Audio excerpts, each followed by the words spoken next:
قديش قلت لي بدك لتخلص دهان الصالون؟ والله بدي شي نص نهار. لفين رايحة؟ أنا بدي أروح لبيت أهلي لبين ما يخلص الدهان، أنت شو رح تعمل؟ أنا رايح على النادي، جايني مندوب بده يختار ملاكم. طيب ماشي، يلا بخاطرك. يعطيك الله معك، مع العافية. السلامة.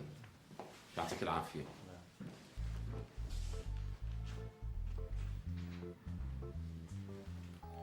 يلي دهنتي لي بيتي وبسعرك ما غليتي. يلي الو مرحبا. شو صار؟ اجا المندوب؟ يلا مسافة الطريق بس. الله معك، مع السلامة. أرجوك تفهمني يا كابتن وديع. أنا مندوب الهيئة الآسيوية العالمية للملاكمة، وصلاحياتي محصورة باختيار اللاعب الأفضل. بس تاريخ الملاكم يوسف حافل بالانتصارات، ولازم يوسف يمثل بلدنا بهالبطولة العالمية. مو لأنه أنا المدرب تبعه، أعوذ بالله، بس الواقع بيأكد لك هالشي. ما اختلفنا. بالمقابل عندك الملاكم إبراهيم، وهو مثل ما رأيت من سجلاته إنه فايز ببطولات عالمية كثيرة بموزة ذبابة. أصبح شو بدنا نعمل بهالحالة؟ والله ما بعرف شو بدي لك يا كابتن وديع. الحقيقة أنا احترت والله حيرني. طيب إذا كانوا هالملاكمين على نفس السوية وعلى نفس المستوى، حضرتك ما في عندك طريقة لاختيار واحد منهم؟ هو بصراحة أنا فكرت أعمل قرعة بيناتهم، بس ما ارتحت لهالفكرة. خفت ينظلم واحد منهم. طيب أنا عندي فكرة. شو هي؟ أنا رح خلي هاثنين يتلاكموا قدامك، ويلي بيغلب وبيفوز بيكون هو الأفضل. شو رأيك؟ الحقيقة أنا ما عندي مانع، لأنه الفكرة معقولة. واليوم اللي بس بحكي مع اللجنة، صحيح أنا رئيس اللجنة، بس لازم أكون ديمقراطي. وإمتى بتحبوا تشوفوهم؟ أقرب وقت، لأنه عندي سفرة على الصين لاختيار ملاكم آخر.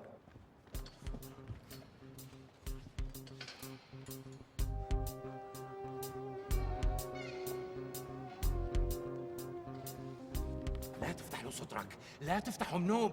عم تفتح له صدرك، عم ياخدك منسنية. انت باخده فورا واطلع له بصاعدة مركزة أول ما يلز عليك. صحيح هو أخذ الجولة الأولى، بس مو مشكلة. ركز معي منيح حتى ناخد الجولة، فهمان؟ شحان تركيزك، شحان غضبك. تذكر كل شي بيصيرك حتى تنفلق من الغيظ. تذكر طفولتك وقديش كانت طفولة معذبة وانتفض. تذكر قديش مرقت عليك أيام نمت فيها بلا عشاء وتمرد. تذكر أبوك لما كان يضرب أمك قدام الجيران. تذكر كم سنة ضليت فيها عم تلبس أواعي شحادة من عند الجيران. تذكر القهر، المعاناة، وانتفض وهجوم.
لا حول ولا قوة إلا بالله. ولك شو بك حلست بسرعة يا بطل؟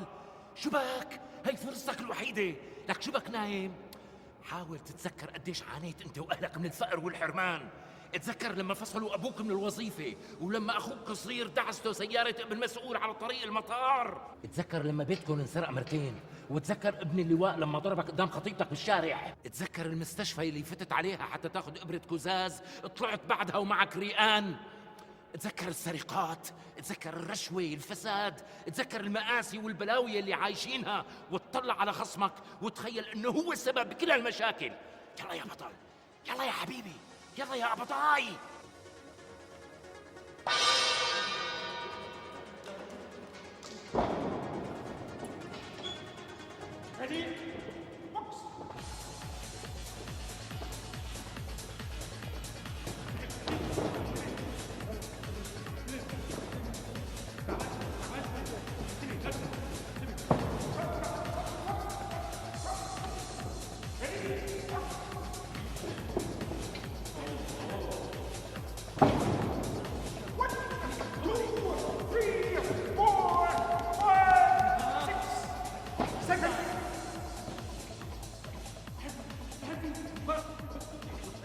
نقلب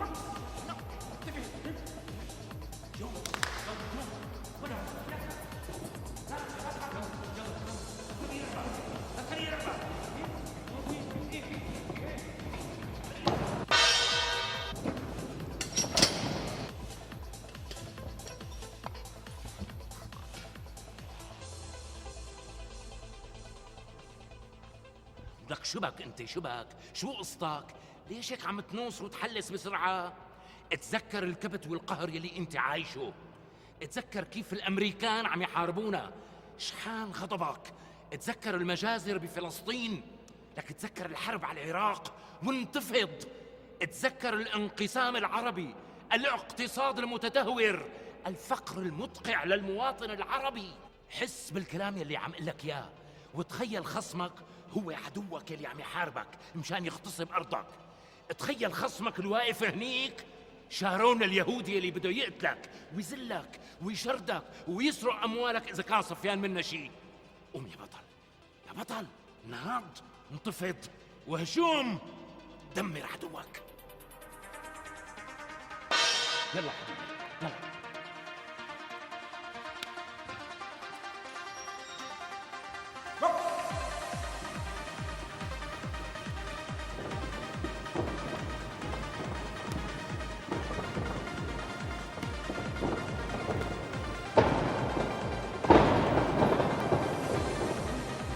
قاتل، قاتل، قاتل.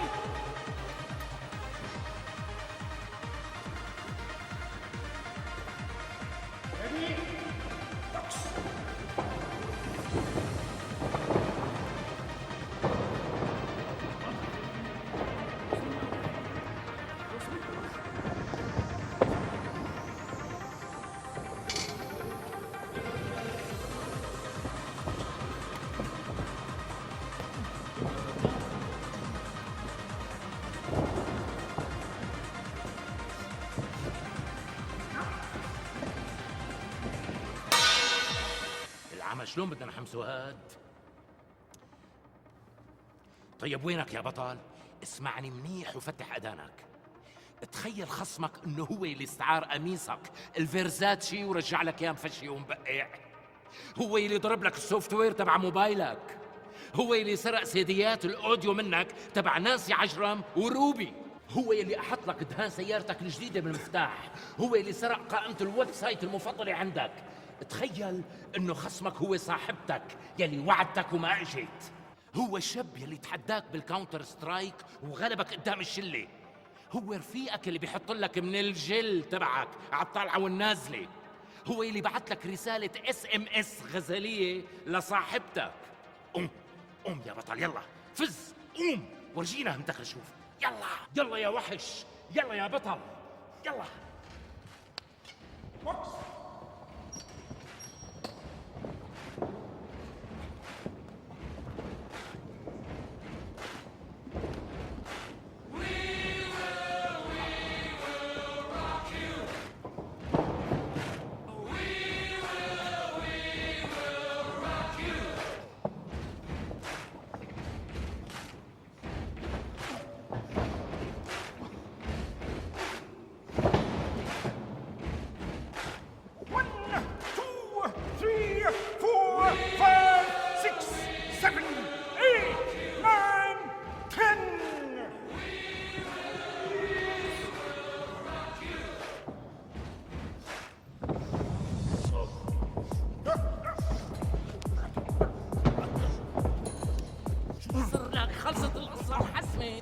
لك شو بك؟ شو بك صرف مثل الملوخية؟ اتركه بقى.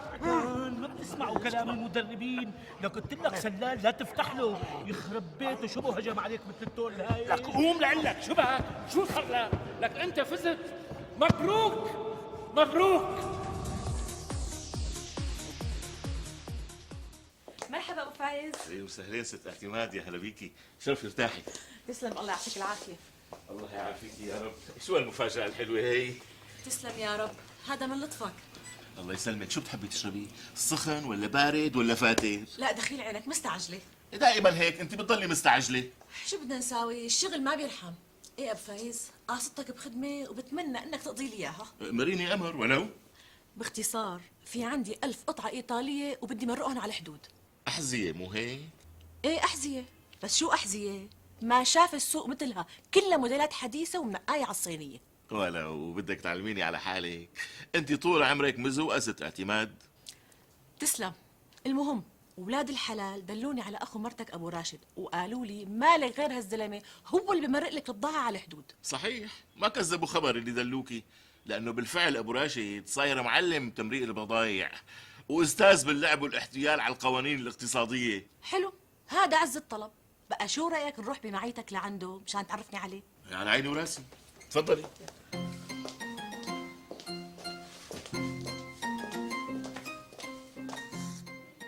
كم جوز هن مدام؟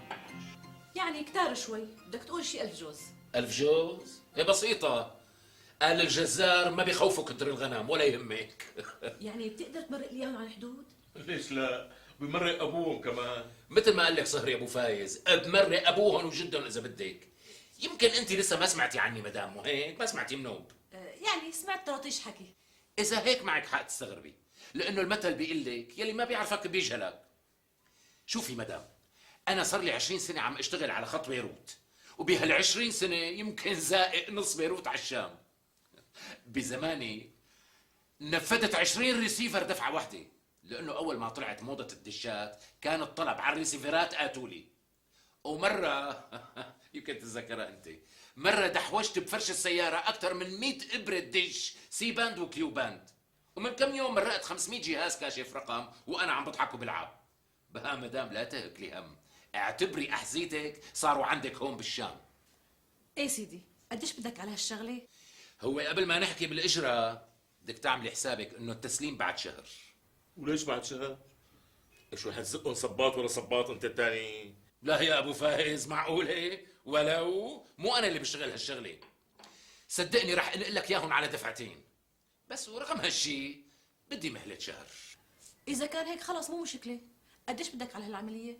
ها اذا قلنا انت بدك 1000 جوز احذيه، كل جوز بده يربح معك 700 ليره، مزبوط ولا لا؟ لا انت الثاني ما في 700 منهم، شو هالحكي؟ مدام معلش خلينا واقعيين، لانه محسوب هيك بيعرف البير وغطاه. يعني اذا الصباط الوطني في ربح 400 500 ليره، بقى معقوله ما تربحي 700 ليره بالاجنبي ست اعتماد؟ المهم هلا قديش بدك؟ نص المربح، يعني 375,000. لا هيك كتير، ما بقى غير تشاركني بالمحل. إيه لا والله ما غليت عليكي. احكي لك كلمه يا ابو فايز. بدك تراعيها للست اعتماد ابو راشد. يا سيدي تكرم عينك، حاجه 300,000 مدام. 250,000 ولا النقلة فوقهم، شو قلت؟ أوف. طيب ماشي الحال، منك بركه يا مدام. شو يعني اتفقنا؟ اعتمدنا. اصبح سمعونا الفاتحه على نيه التوفيق. ماشي الحال، بسم الله الرحمن الرحيم، الحمد لله رب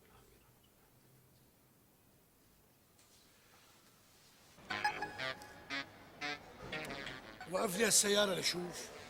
يلا.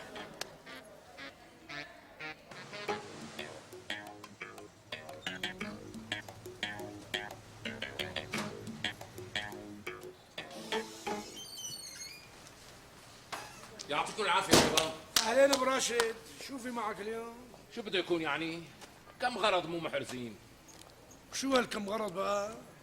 بدك الصراحة ولا بنت اختها؟ لا الصراحة. معي كم جوز أحذية للولاد. كم جوز يعني؟ قلت لك للولاد، البركة أنا عندي 5 شباب، الله يخلي لك ولادك. يعني 5 جواز؟ يعني هيك شيء. افتح الصندوق لك. شو مو مصدقني يعني؟ لا مصدقك. بس افتح الصندوق لك. امرك ليش لحتى ما افتحه؟ ها؟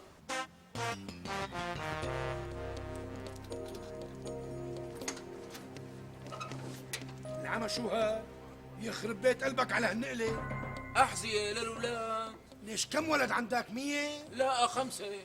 وكل ولد قد ايه بدك تلبسه؟ كم جوز؟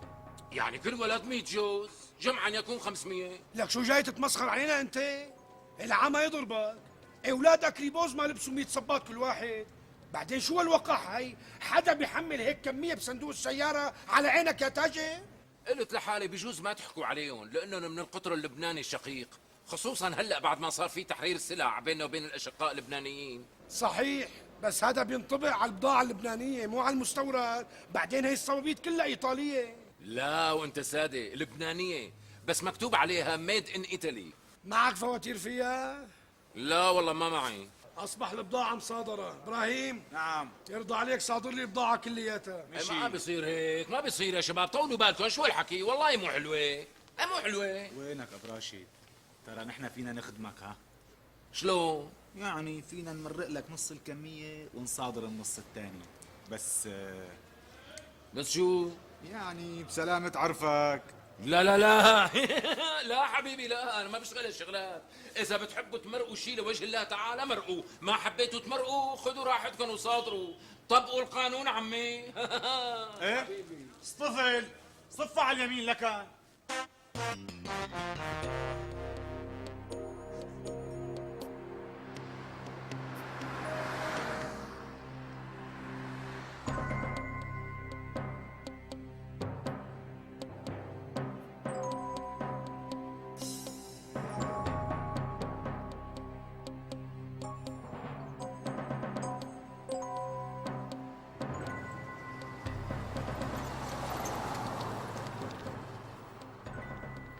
إبراهيم امور معلم. يرضى عليك فوت لجوا نقي لي صباط أسود نمرة 47. سبع. ليش نمرة رجلك 47 سيدي؟ لك حاجة قال لك إبراهيم فوت نفذ اللي قلت لك عليه. إيه؟ امرك.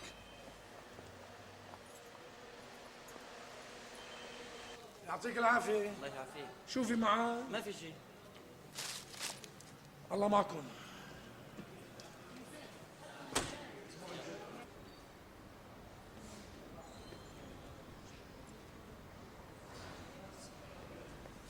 احترامي. شو صار معاه؟ ما لقينا طلبك. ما لقيت صباط نمرة 47. مبلا في 47 بس فردة يمين. شلون فردة يمين؟ ليش وين فردة الشمال؟ والله ما بعرف، كل البضاعة اللي صدرناها طلعت فردات يمين. شو هالحكي؟ العمى شو قصته هالابو راشد؟ وين راح فردات الشمال؟ شو عم تقول؟ صادروا اول 500 جوز؟ متاكد انت؟ والله لا يخرب بيته هالابو راشد الزفت هاد. على مهلك على مهلك، ليش هيك انت؟ لا تضوجي ست اعتماد، ليش هيك؟ ما في شيء محرز. لك شلون ما في شيء محرز؟ انت بتعرف قديش حق هال 500 جوز اللي صادروا؟ بعرف، لكن ما بعرف هدول بيطلع حقهم حوالي 600,000 ليرة.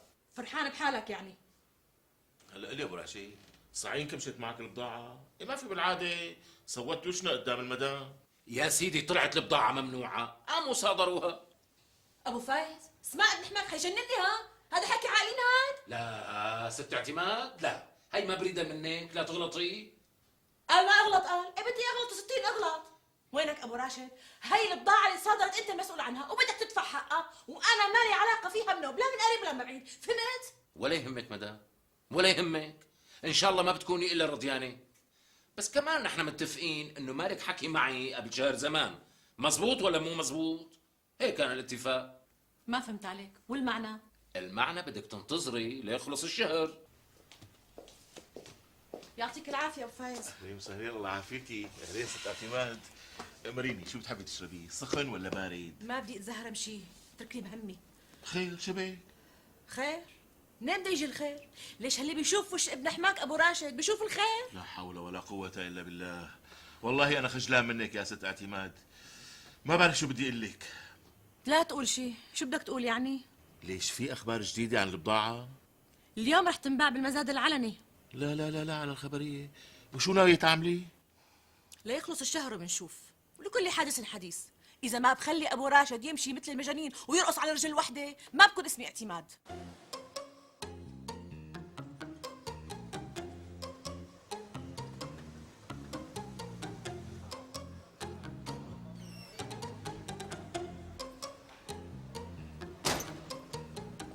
يعطيكم العافيه يا شباب. اهلين اهلين لعفيف. ان شاء الله صحه وهنا الهي. الله يهنيك. شو في معك اليوم؟ لك ايه ما في شيء محرز يا شيخ. هلا ما راح تبطل حركات ابو رشيد؟ اللي شو في معك بالسياره قبل ما انكت لك السياره نكتة. قلت لك ما في شيء محرز، كم صباط للاولاد انت اكبر قدر. هلا انت شو عم تجدب علينا؟ اللي شو قصتك؟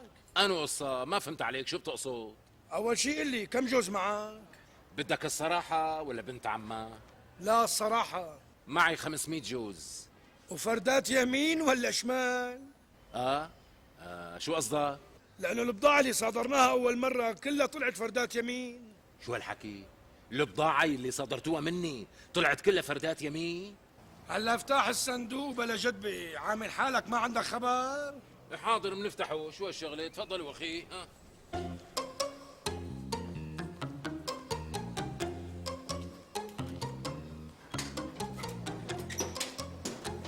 عم شو كلها فردات شمال، معناتها هي بضاعك مالت هديك البضاعه. لك الله وكيلك ما بعرف. اصلا انا مو شغلتي هالشغلة، شغلتي زق ومرق على الحدود وبس. ايوه ابراهيم، صادروا البضاعه واكتبوا فيها ضبط فوري. امرك معلم. ابو راشد بدي احكي معك كلمتين على جنب.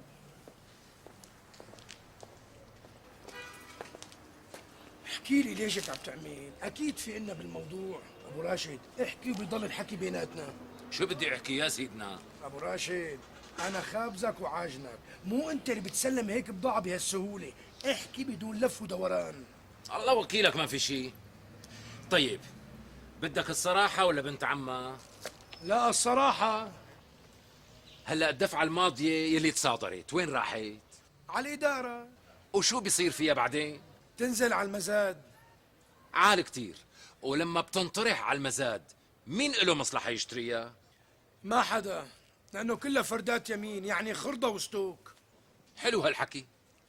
أنا بعتت جماعتي حتى يشتروها من المزاد بتراب المصاري ويحطوها عندهم، وهلأ ناطرين ليتصادروا الفردات الشمال ويرجعوا ينزلوا على المزاد ونشتريهم كمان بتراب المصاري، وبنرجع بالآخر منطبق كل فردة شمال مع أختها اليمين، ويا دار ما دخلك شر، وكله بالقانون. ها يخرب بيتك شو نمس، فعلا ما بتخطر الفكره ببال العفاريت الزرق. العفاريت الزرق بياخدوا دروس من عندي سيدنا. بس بتعرف طلعت نمس اكتر منك. ها وشلون بقى؟ انا من المره الماضيه شكيت بالموضوع واخذت فردتين يمين، قلت لحالي الا ما يوع تحت ايدي فردات الشمال. فاروق الله يرضى عليك وجيب لي الفردتين الشمال وجاوز لي اياهم يمين مع شمال. الله يسعده شو فتح. عفوا بالدور إذا سمحت. والله ما بقدر مستعجل. مو بس أنت مستعجل، كلياتنا مستعجلين. طيب وقفي هون. لا أنا ما بدي وقف غير بدوري. بدي أسألك سؤال، من وين جاي؟ ما بتصور هالشي بهمك. خير مدام، في شيء؟ سلامتك ما في شي. جواز سفرك لو سمحتي. تفضل. معقول؟ انت الست حياة مرت الدكتور سامي الله يرحمه؟ اي نعم. جوزك يا مدام كان رفيق من الروح للروح ايام الدراسة الله يرحمه. بتريدي اي خدمة؟ أنا ما بدي غير الدور يمشي مزبوط وكل واحد ياخد حقه. ايه زي هيك بسيطة. ارجع يا حباب ارجع. ارجع وبتوقف باخر الصف، وهلا وقعتك بالطيارة اللي اجيت فيها. بخلصني اتحرك.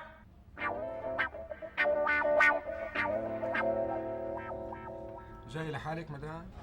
لا مو لحالي، أنا وولادي طارق وليلى وعلاء.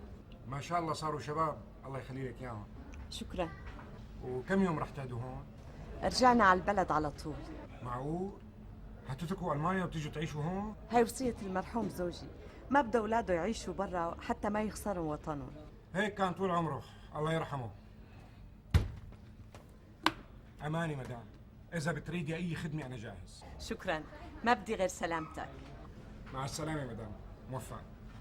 مع السلامة يا عمو. ماما مين هذا اللي كان عم يحكي معك؟ ماما هاد كان رفيق بابا ايام الدراسة، ليش كان عم بيصرخ على الناس؟ مشان يوقفوا بالدور. وليش ماما بيوقفوا بالدور؟ هي قصة طويلة، امشوا هلا. يلا تعال ماما تعال.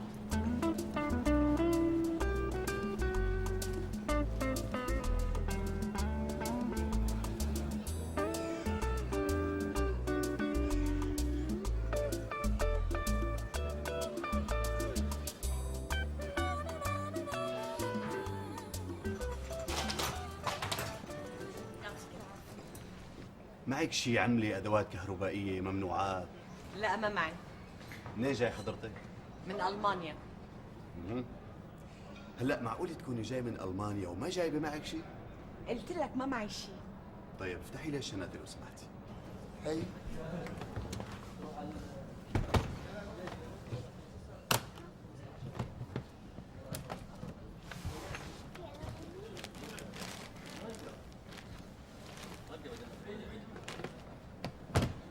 شنطة ايد لو سمحتي. تفضل.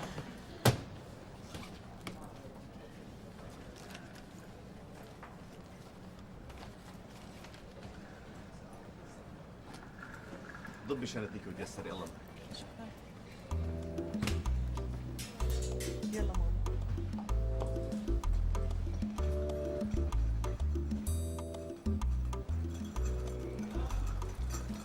ماما ليش فتشوا شناتينا؟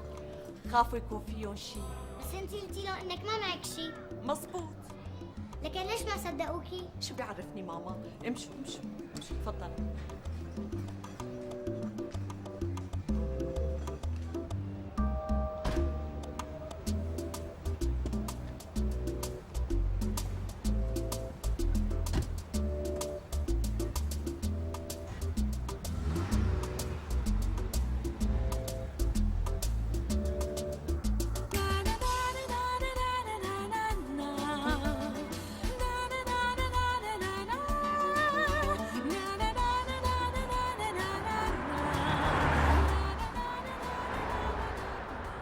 قديش بقى لنا لنوصل على الشام؟ يعني شي ربع ساعة عمو. ممكن تحط لنا هالشريط بالمسجلة؟ على عيني عمو. لا مين هالشريط بس؟ لنانسي عجرم ولا هيفاء وهبة؟ لا عمو، لا هي ولا هي.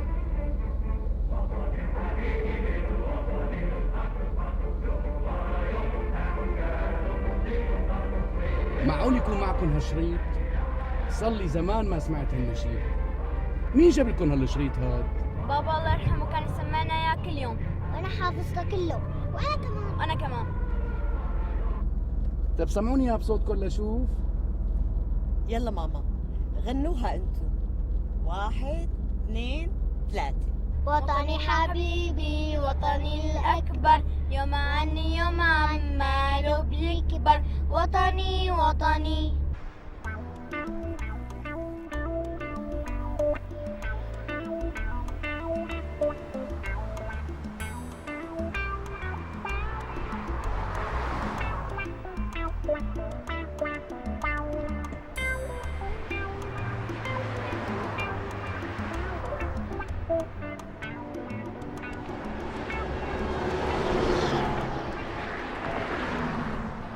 طفي المسجل وهات ورقك اشوف. ليش تورا لك اخي؟ شو عاملين نحن؟ لا تسأل ليش، هات ورقك والحقني.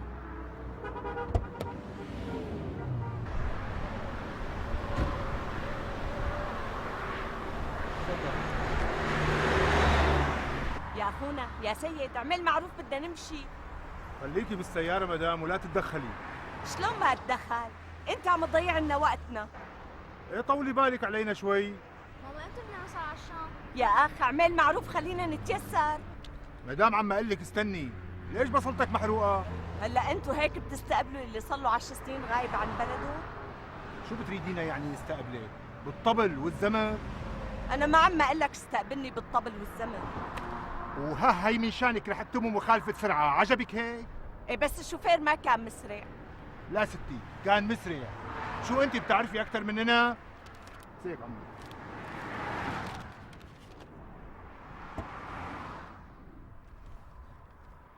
ماما الشرطي ما كان يصدق انه الشوفير ما كان مسرع؟ لك عمو هدول ما بيصدقوا حدا.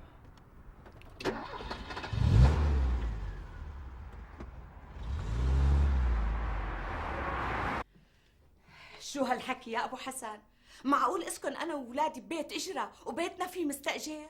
صدقيني يا مرت اخي، عم حاول طالع المستاجر من البيت بس ما عم يرضى يطلع. ايه الحق عليك، نحن بالاساس ما طلبنا منك تأجر البيت. لا تغلطي يا مرت اخي، انا اخذت اذن من اخي الله يرحمه بتأجير البيت ووافق على الفكره. انت الصادق قلت انك بدك تسكن معلمك الجديد بالشغل كم اسبوع على بين ما يلاقي بيت، وهي له سنه و4 اشهر وما كان يطلع. بس بدك الصراحه الزلمه عم يدفع الاجره وما عم يقصر ابدا. يا اخي نحن ما بدنا الاجره، يعني حدا بيكون عنده بيت سياح نياح وبيسكن بهيك بيت، يعني خدها انت بالعقل. معك حق يا مرت اخي، بس طولي لي بالك شوي لبين ما لاقي بيت لمعلمي يعجبه، وساعتها منحل الموضوع من اساسه. يعجبه ولا ما يعجبه هي مو مشكلتي، انا بدي البيت وبس، فهمت علي؟ بدي البيت. الله معك، مع السلامه. طارق افتح الباب. مرحبا، اكيد انت طارق وانت ليلى. لك شو؟ ما عرفتني؟ انا خالو سمير وهي بنت خالو. وين ماما؟ تفضل ليك جوا. تفضل. ما شاء الله ما شاء الله. الحمد لله على السلامة. الله يسلمك باسمة. لك اهلين حياة. لك اهلين. مع سلامتك. الله يسلمك. شبك يا اختي؟ كأنك مو على بعضك. في شي زعجة؟ لا ما في شيء، بس مكركب شوي مشان البيت والمستأجر. ايوه، لا تاخذيني بهالكلمة، الحق عليكي انت. قلت لك خلي جوزك يعمل لي توكيل، ما رضيتي، قام راح وكل اخوه النصاب.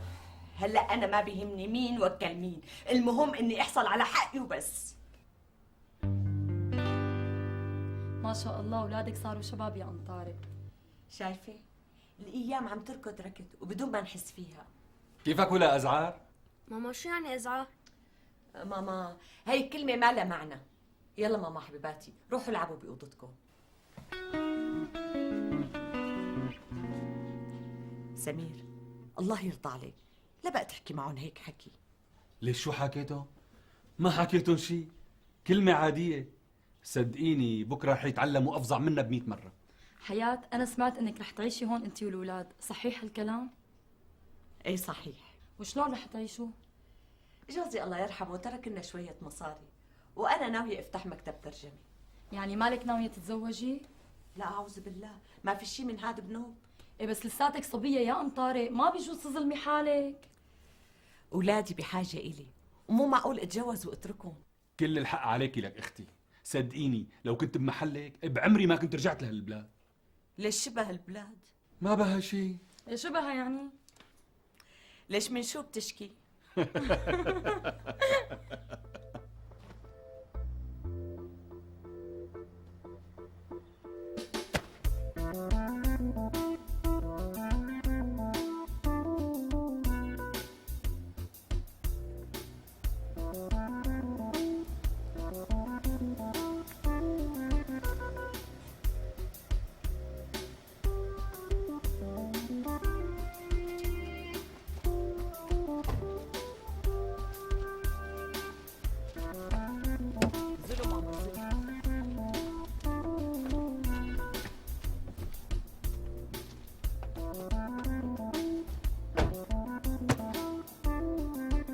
اجا الاستاذ.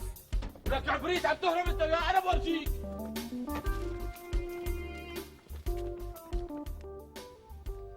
يا ست غدا انت كل سنه بتحرجينا وبتحبلي وبتاخذي اجازه بعز دين الشغل، بقى بصير هيك يعني؟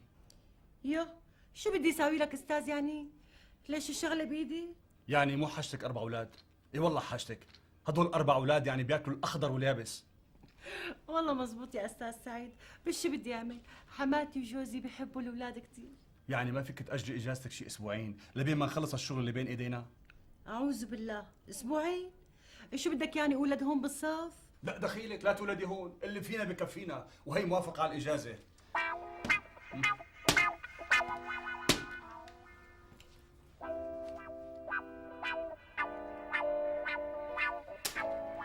تفضلي.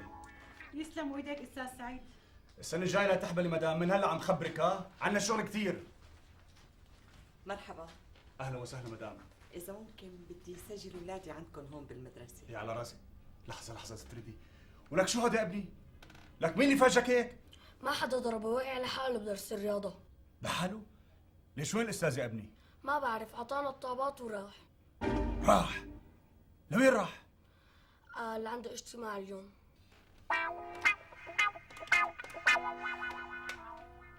الو يا ابراهيم، لك وينه هذا استاذ الرياضه الجديد يا ابني؟ وين؟ عنده اجتماع بالرابطه؟ اذا هيك معذور. يلا بسيطه. يا ابو صلاح، يا زفت. خير استاذ، بدك شيء؟ لك ليش ما عم بترد؟ بصراحة استاذ عم بيع شوية بطاطا، بس ولا يهمك، ما بقى الا نفة. لك هلا انت هون بياع ولا اذن؟ مثل ما بدك استاذ، ولا يهمك، بس شو بدنا نعمل؟ بدنا نعيش استاذ. 13 ولد وامهم وين بدي يروح فيهم؟ على كل خذ هذا الطالب على المستوصف، خليه يعالجوه يهتموا بامره، بعدين وديه على بيته. ومين بده يبيع الاولاد استاذ؟ انا ببيعهم، شو رايك؟ لا ولو محشوم استاذ، وابو ابراهيم مو هون، مين بده يبيع الاولاد استاذ؟ وانا مشغول. لك راح يصفى دم الولد، ولك خلصني، بدك تاخذه على المستوصف ولا ارفع فيك عقوبه هلا؟ لا شو عقوبه مع عقوبه، رح اخذه استاذ. تعال يلا خلصني. عفوا مدام، اهلا وسهلا. قلتي لي بدك تسجل اولادك عندنا بالمدرسه مو هيك؟ ايه نعم.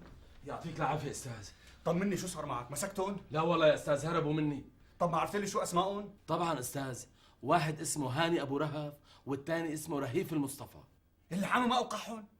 هدول هربوا المره الماضيه، بتتذكر هيك شيء ما؟ معلوم، شلون ما بتذكر؟ ما بعتنا ورا اولياء امورهم وما اجوا. اصبح انا برايي احسن شيء بنعمله نطلب من مديريه التربيه ترفع سور شي متر تاني كمان، ومنحط فوقه اسلاك شائكه وبلور مكسر، شو رايك؟ عين العقل يا استاذ. تفضل روح على شغلك. حاضر استاذ. اسفين مدام، اسفين عمو، اخرتك، انا اسف، بس مثل ما لك شايفه الشغل لفوق راسي.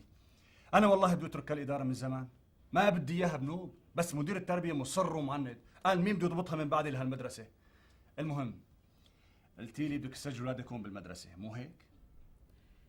مزبوط. يعني ليش وين كانوا قبل هلا؟ كانوا بألمانيا. برافو، معناتها بيحكوا الماني منيح.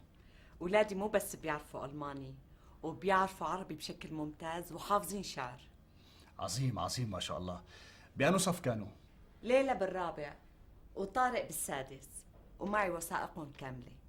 الله يخليهم يا مدام. بس نحن التعليم عندنا هون غير التعليم برا، ها؟ لذلك بدنا نعمل لهم سبر معلومات، وبعديها بنقرر بأنو صف بدنا نحطهم. يعني بعد إذنك مدام بدي أسألك سؤال لو سمحتي. تفضل. يعني ليش حضرتك اخترتي مدرستي هون لحتى تحطي أولادك فيها؟ لأنها أقرب شيء على البيت اللي نحن ساكنين فيه. هيك لكان. وأنا كمان بدي أسألك سؤال لو سمحت. ايه تفضلي، أهلا وسهلا. ليش بدك تعلي سور المدرسة وتحط أسلاك شائكة؟ بسيطة، لحتى الأولاد ما يهربوا. ليش حضرتك مدير مدرسة ولا مدير سجن؟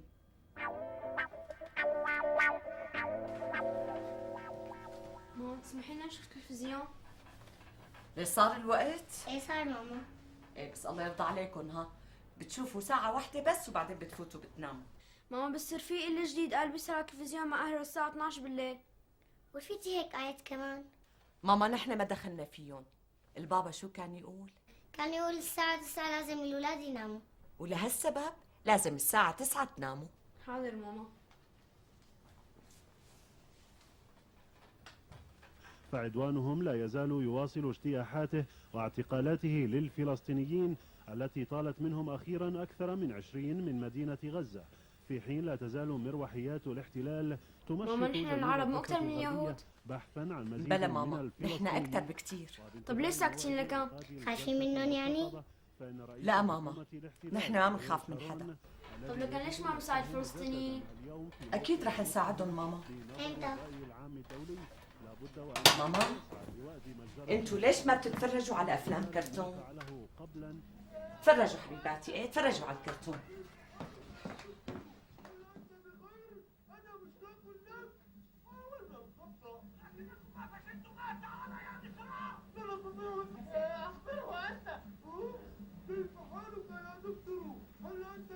بمجزرته في مخيم جنين التي أصبحت أنقاضه شواهد يلا طارق لولو، يلا ماما، يلا بسرعة تعوا.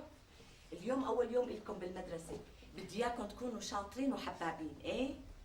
يلا حبيباتي اطلعوا ماما، يلا امسك إيد أختك. يلا ماما يلا.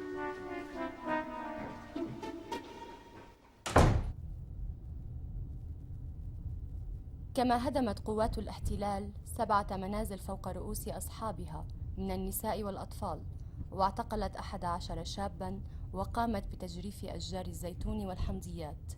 وقد تفاوتت ردود الأفعال على ما حدث في ذلك. ماما مو قلتي لنا إنه العرب بدهم يساعدوا الفلسطينيين؟ إيه ماما، أكيد رح يساعدوهم وراح يطلعوا مظاهرة كمان. إمتى ماما؟ عن قريب ماما، عن قريب. صار لك 10 أيام عم تقولي لنا عن قريب.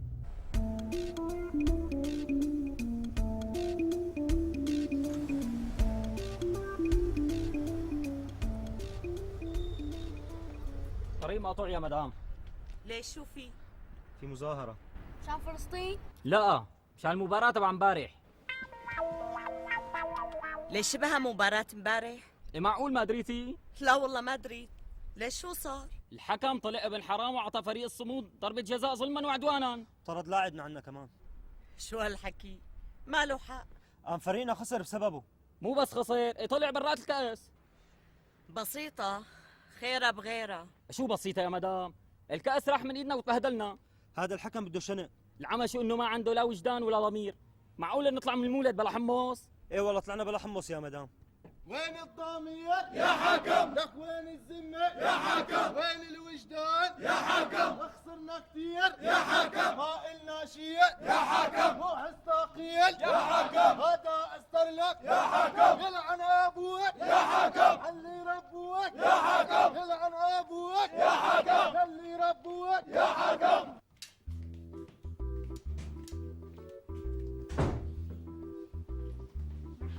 أهلين ماما. أهلين حبيبي.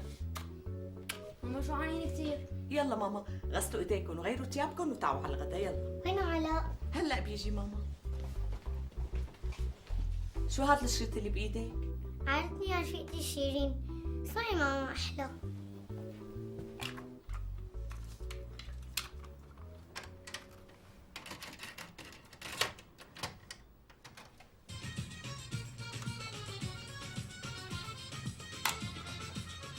أقول هواك تتكابر، أقول أنساك تراضيني، أروح وياك للآخر عود الجهد تناسيني. أقول هواك تتكابر، أقول أنساك تراضيني، أروح وياك للآخر عود الجهد تناسيني.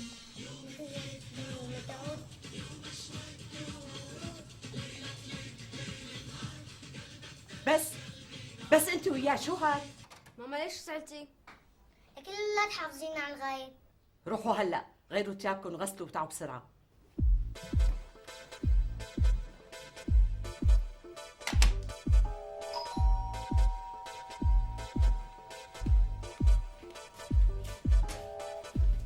أهلين حبيبي. شو حبيبي عجبتك المدرسة؟ لا ما عجبتني. ليش؟ لأنه الأنسة خوفتنا كتير. شلون خوفتكن يعني؟ قالت لنا لا تحكوا، اللي بده يحكي بدها تحبسه ببيت الفيران. وكمان قالت لنا اللي بيكذب الله بده يشويه ويعذبه بالنار. لا تخاف ماما حبيبي، لا تخاف حبيبي ولا يهمك. يلا تعال حبيبي.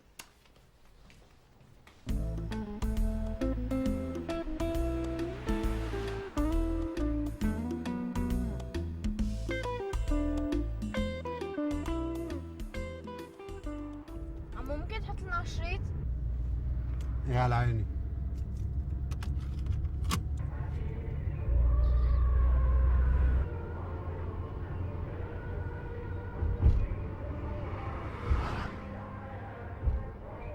البابا الله يرحمه جاب لنا اياه. الله يرحمه. بتصدقوا لي اكثر من 20 سنه ما سمعت هالنشيد. ولك ليش ما بيحطوه بالتلفزيون يا مدام؟ بيظهر ما عندهم اياه، او بجوز مسحوه وسجلوا فوق شريط شي خطبه سياسيه معته، ما بتعرفي.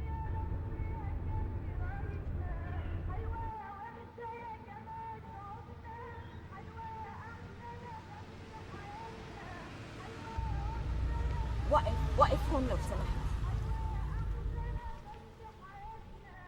خير يا مدام، لسه ما وصلنا. شو أمرتي يا مدام؟ نكمل على المطار لما نرجع.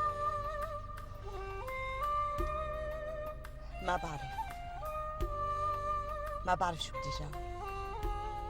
يا صائب بيك الله يرضى عليك، افهم علي الكلام، افهم المرامي البعيدة. صحيح أنا بدي ضمن مش الغوطة لشكري بيك بسعر رخيص، بس بالمقابل أنا رح آخذ نسبة من أرباح الأمردين ونقوع بمقدار 40%. بقى الله يرضى عليك وافق على الفكرة وامضي معهم العقد ولا تعمل لي مشاكل. نعم؟ لك يا أخي علي صوتك. أيوة فهمت عليك، وطي صوتك. صدقني يا صائب بيك نحن الكسبانين ولو دفعنا حق الخيط غالي، لأنه الخيط يلي جاينا، فهم علي، جاينا خيط مزوي ومفتول ما بده معالجة. بقى أبلغ كل الأعضاء بموافقتي وقول لهم مسعود بيك هيك أمر وما بدي أي اجتهادات خنفشارية من أيا كان، وجهزوا لي العقد مع إسبانيا حتى أوقع لكم إياه المساء. نعم؟ ماشي الحال. غيره في شيء؟ أوكي، أصبح يعطيك العافية. انصاف يا انصاف.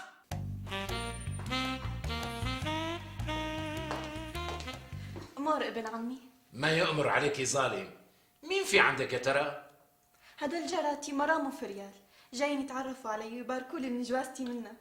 ومطولين ليروحوا؟ حاكم أنا قلبي عم يعمل حب على ما أقعد أنا وياكي. ليش كل هالقد أخدي عقلك؟ وأكثر، لأنه بصراحة يا إنصاف القعدة معك والركون إلى عينيك الجميلتين بخليني طير طيران وأسبح بعالم الفتنة والجمال. لك ريتك تقبري عظامي يا قبر يا إنصاف. لا تحكي هيك مسعود، تعرفني بخجل. ولك يا إنصاف إذا ما حليت ريقي وطريت لساني وأنا بشهر العسل، إمتى بدي أحلي لك ها؟ على كل حال حبيبي ما بتصور يطولوا عندي. ليش انت مالك رايحة الجمعية؟ مو ضروري، قضيت شغلي على التليفون. أصبح رح أوصيلك على قهوة. تشرب قهوة؟ لا ما بدي قهوة، يا ريت تقليلة لصبحية تعمل لي شاي بالقرفة أحسن. من عيوني. يسلموا لي عيوني. تأمر أمر. الله يخليك. عن إذنك حبيبي. تفضلي حياتي.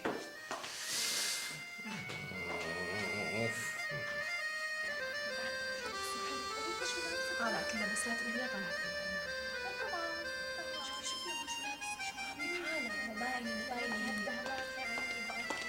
لا تواخذوني يا جماعة، تأخرت عليكم. لا ولا يهمك، عم نتسلى بالصور.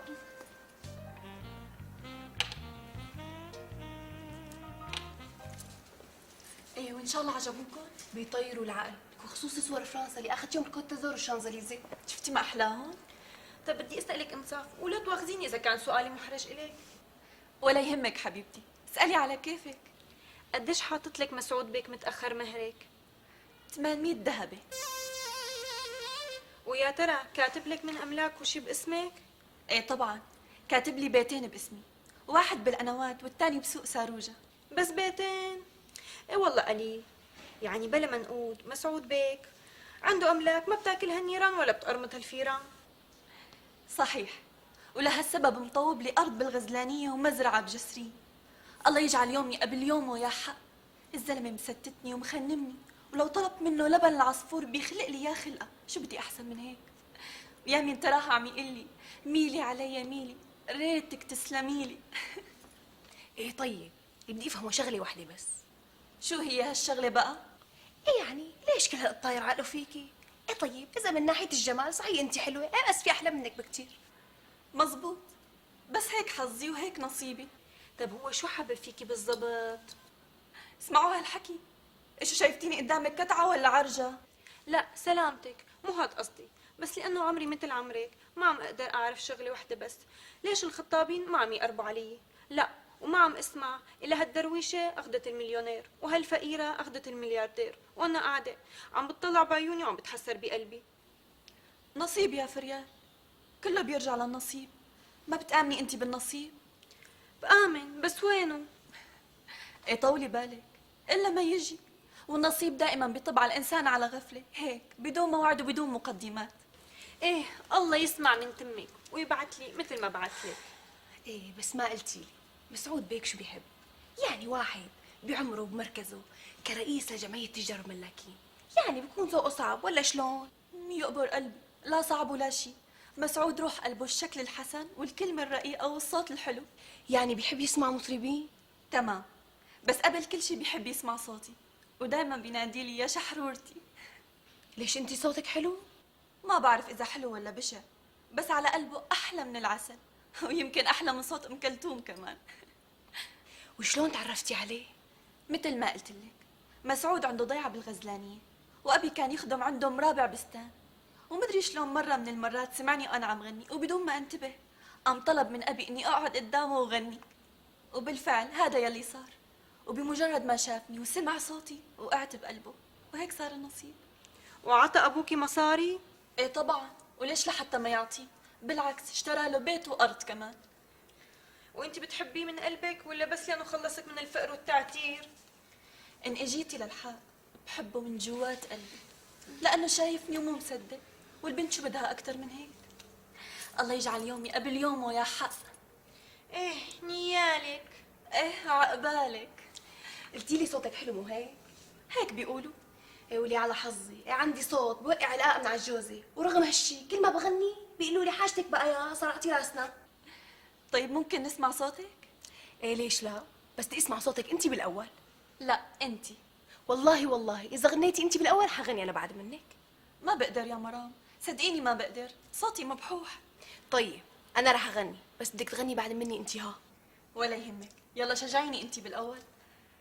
وخاف البعد توحشني، وخاف البعد توحشني، وخاف القرب تتركني قريب مني تناجيني، وطف بعدك يشغلني هارب مني تناجيني، وطف بعدك يشغلني بعيد عني تناديني، ومين يقدر يوصلني؟ لا أنا بصبر على بعدك لحد عينيا ما تسلم، ولا بفرح في قربك واخلي الفرحة تتكلم، واقول امتى انا وانت نتقابل مع الايام، واقول امتى انا وانت نتقابل مع الايام، مع الايام، مع الايام،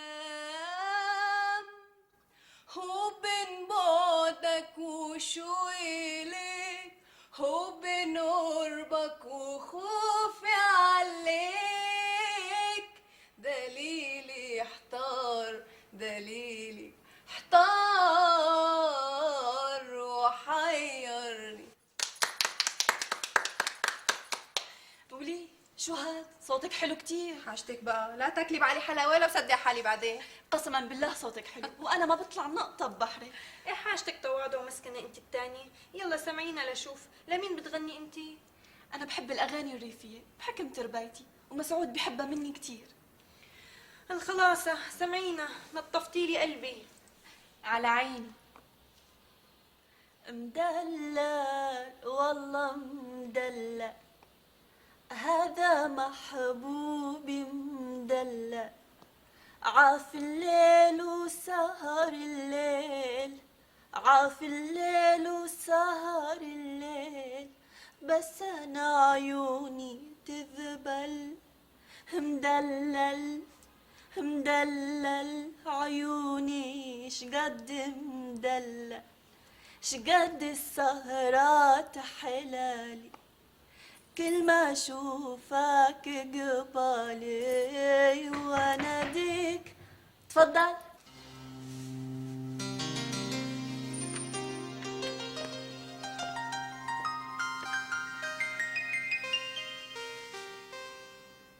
عفوا يا انصاف، بس سمعت صوت جميل غير صوتك. هي صوت جارتنا مرام، تحب تسمع صوتها؟ يا ريت. حاكم انا مثل ما بتعرفي يا انصاف، حجه بالحكم على الاصوات. يلا مرام سمعينا صوتك. ايه بس انا هلا ما بدنا نستحى. ماشي الحال، اعتبريني مثل اخوك الصغير. في يوم ما تسعدني في قربك، في يوم ما تسعدني في قربك، هلاقي كل الناس أحباب. ويوم ما تسعدني في قربك، ويوم ما تسعدني في قربك، هلاقي كل الناس أحباب. شو هالحكي؟ مسعود بيك مريض؟ اي نعم يا ام ممدوح، صار له 15 يوم ملحوش بالفرشه. لك عن ليش رايح على الاجتماع؟ طبعا بدي اروح، يعني اذا كان مسعود بيك مريض بتوقف الدنيا؟ لا تنسي انه جمعيه التجار والملاكين هي العصب الحساس للسوق. طيب شو صار مع مسعود بيك؟ شو سبب هالمرضى تبعه؟ ايه شو بيعرفني؟ بس هو الله يصلحه راكد ورا بسطه وكيفه، مفكر حاله لساعته شاب وعلى سهر وطرب وحفلات. لا والافندي تجوز وحده قد بناته. صحيح، وصدقيني هالجوازه بدها تجيب اخرته. اي مكمل لبسي وروح لحق الاجتماع، انا بدك شيء؟ سلامتك، الله معك. يلا مع السلامه.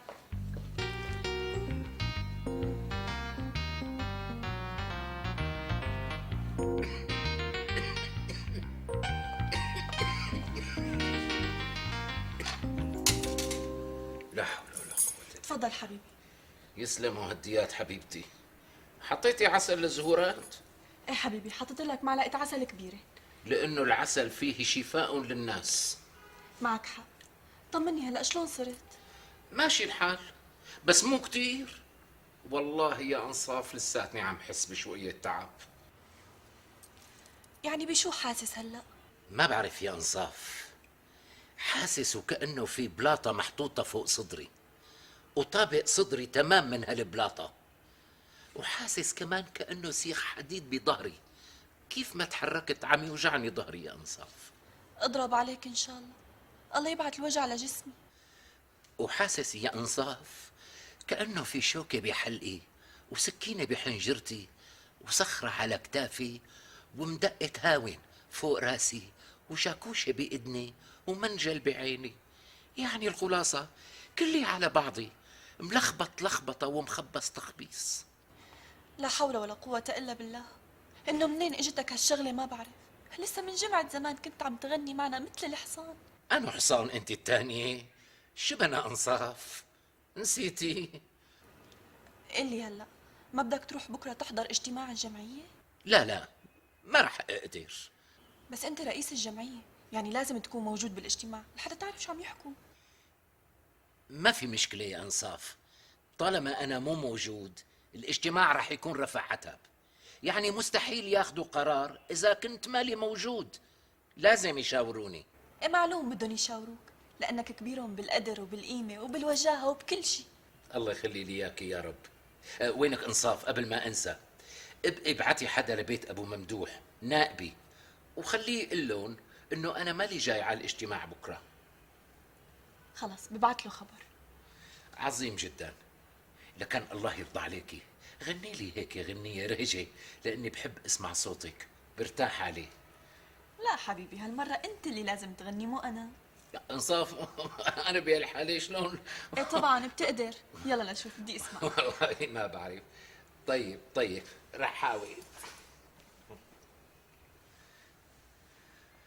أرى سلمى بلا ذنب جفتني، وكانت أمس من بعضي ومني، كأني لم أداعبها لعوبا ولم تفو إلي وتستزيدني، كأن الليل لم يرضى ويروي أحاديث الهوى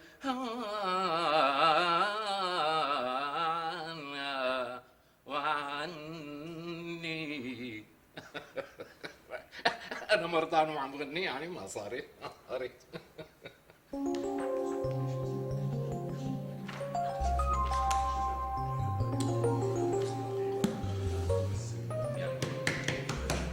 هدوء شوي لو سمحتوا. بعد اذنكم بدنا نبدا اجتماع جمعيه التجار والملاكي، ورح اترأس انا الاجتماع اليوم بالنيابه عن مسعود بيك. مسعود بيك مو جاي على الاجتماع اليوم؟ الحقيقه اعتذر لانه متوعك صحيا، الله يعافيه. لا لا لا لا والله ما بيستاهل، الله يعافيه. وان شاء الله حالته احسن هلا. ماشي الحال، بس مثل ما بتعرفوا مسعود بيك قطع ال 75 سنه، واي شغله صارت تاثر عليه تاثير مباشر. الله يطولنا بعمره يا رب ولا يديمنا من بعده. بالفعل يا جماعه انا ليل نهار عم ادعي لمسعود بيك طول العمر، لانه عدم المؤاخذه جمعيه التجار والملاكي ما بتسوى شيء من بعده. طبعا نحن كلياتنا ما نسوى شيء من دونه. شو نسيتوا انه هالجمعيه هي تاسست على ايديه وهو اللي وقفها على رجليها وعمل لك ايام بهالبلد؟ بالفعل يا جماعه افضال الزلمه على جمعيتنا ما بتنتسى ابدا. بس يعني نحن لازم نفكر بواقعيه شوي. شلون يعني؟ يعني محبتنا له وولائنا ما لازم نسينا مصلحه الجمعيه. شو قصدك ابو سعيد؟ عفوا، يعني نحن كمان لازم نفكر بمستقبل الجمعيه بعد مسعود بيك، الله يطولنا بعمره. هو صحيح الاعمار بيد الله، بس الموت حق على كل بني ادم. ما راح يخلد بهالدنيا يعني، لانه ما حدا خلد قبله. والزلمه الله يعطيه طولة العمر، قطع ال 75 سنه وصحته كل مالها لورا، وجوازته الاخرانيه ذبحته ذبح، والسهر والدخان راح يجيب اخرته الله يطول بعمره. صلي على النبي ابو سعيد، شو هالحكي يا؟ انت هيك عم تهاون على الزلمه. معلش ابو ممدوح، ابو سعيد عم يحكي صح، وهذا الموضوع بالذات من زمان كان لازم نتناقش فيه. أنا موضوع أنت الثاني؟ موضوع الشخص اللي ممكن يخلف مسعود بيك بعد عمر طويل. ما بعرف يا جماعة، هذا الموضوع حساس كتير ومو لازم نناقشه إلا إذا كانوا كل أعضاء موافقين على بحث هيك موضوع. يلي موافق يرفع إيده لو سمحتوا. طالما الجميع موافقين ما في مشكلة، خلينا نحط هالموضوع على بساط البحث. في حدا عنده شي اقتراح معين؟ اهم شيء لازم نفكر بالبديل. يعني عفوا مثل ما قال ابو سعيد، مسعود بيك صار على حافه دبر، يعني بصراحه يا مصابح يا ماسي، وبيني وبينكم المسكين الله يوجه له الخير، يعني كان يحب الطرب والنسوان والسهر، وهالشي من شانه يقصر عمره. وحتى ما نتفاجأ بوفاته وننعبط لازم نكون مجهزين كل امورنا. ما في مانع، بس كيف بدنا نختار البديل؟ طبعا مسعود بيك ما له بديل ابدا، يعني ما في انسان ممكن يسد الفراغ اللي راح يتركه بعد وفاته لا سمح الله. لكن يا جماعه شو بدنا نعمل؟ هيك حال الدنيا. معك حق ابو خليل، يعني لحتى نكون واقعيين ما في بيناتنا شخص بيملك حكمه وشجاعه وحنكه مسعود بيك. بس شو بدنا نعمل؟ مثل ما بيقولوا شو جبرك على المر غير الامر. بقى مين بتقترحوا يقود هالجمعيه بعد مسعود بيك الله يرحمه؟ قصدي يعني بعد عمر طويل. قبل ما نقترح حدا لازم نتفق يضل هالموضوع سر بيناتنا من شان ما نأذي مشاعر مسعود بيك. موافقين يا جماعه على السريه مثل ما قال ابو سعيد؟ اجمع. معناتها اذا بتريدوا كل شيء بنحكيه هون ما لازم يطلع لبرا، يعني هون حفرنا وهون طمرنا. وشغله الجواز والطرب والسهر كل هالشيء شأن خاص فيه ونحن ما لنا علاقه فيه نهائيا. ايه سيدي، مين بتقترحوا هلا ليخلف مسعود بيك؟ انا بشوف ما في غيرك يا ابو ممدوح، باعتبارك اكبرنا سنا وباعتبارك حاليا نائب رئيس الجمعيه. هذا الحكي المضبوط. لا معلش، يا ريت تعذروني، انا ما بقدر على هيك مسؤوليه ابدا. مسعود بيك وين وانا وين؟ ما اختلفنا يا ابو ممدوح، بس نحن هلا بوضع حرج ولازم نلاقي حل بسرعه. يعني صاير فينا مثل سفينه بنص البحر ولازمها ربان ماهر ليقود السفينه لبر الامان. طيب خلونا نأجل هالموضوع للاجتماع الجاي، ما في داعي نستعجل وناخذ قرار متسرع. موافقين على التأجيل؟ شو حبيبي، شايفتك غيرت أوعيت؟ بدك تروح على شي محل؟ ايه والله يا انصاف، بدي اطلع بجنازة ابو سعيد الله يرحمه ترابه. هلا لا تفور لي دمي، انت قدران تطلع بجنازات؟ ما بيصير يا انصاف، ما بيصير، لانه المرحوم كان من اعز اصدقائي، وغير هيك وهيك كان من الأعضاء النشيطين بالجمعية. بقى معقولة ما أطلع بجنازته يا أنصاف؟ ما اختلفنا يا حبيبي، بس مالك شايف حالك مو قدران تمشي؟ معلش الله بيدبرني، مو مشكلة. يا معين العاجزين يا رب، خاطرك روحي. الله يكون معك. يا الله يا الله يا معين العاجزين. قبل ما نبدا الاجتماع سمعونا الفاتحه على روح ابو سعيد الله يرحمه. بسم الله الرحمن الرحيم. صراط الذين امين. رحمه الله عليه. مو جاي مسعود بيك على الاجتماع اليوم؟ مسعود بيك مخبص شوي بعد ما شاركنا بالجنازه. الحقيقه اصرار مسعود بيك على انه يمشي بجنازه ابو سعيد رغم مرضه وتعبه بدل على نبل هالانسان هاد واخلاقه العاليه. بالفعل مسعود بيك انسان نبيل وصاحب واجب وبيفهم بالاصول. ايه الله يشفيه ويعافيه يا رب. ايه قسما بالله يا جماعه نحن ما بنسوى شيء بهالجمعيه من دونه. على فكره يا جماعه، وفاه ابو سعيد مو لازم تنسينا الموضوع اللي اتفقنا عليه بالاجتماع الماضي. شو قصدك؟ يعني مثل ما حكينا الموت حق على كل انسان، وهي ابو سعيد انخطف خطف من بيناتنا، ويمكن هالشي هاد انذار من المولى عز وجل لحتى ننتبه ونحضر حالنا. والله يا جماعه الله يجيرنا من شي اعظم. اذا صار شي لهالزلمه لا سمح الله راح تفرض جمعيتنا وراح نروح نحن دعوسه بين رجلين. ومشان هيك لازم نختار الشخص اللي ممكن يخلف مسعود بيك الله يطول لنا بعمره. انا برايي يا ابو يحيى نركز هلا على الشاغر اللي بده يشغل مقعد المرحوم ابو سعيد، ومشان هيك رح نأجل موضوع خليفة مسعود بيك للاجتماع الجاي. موافقين على التأجيل؟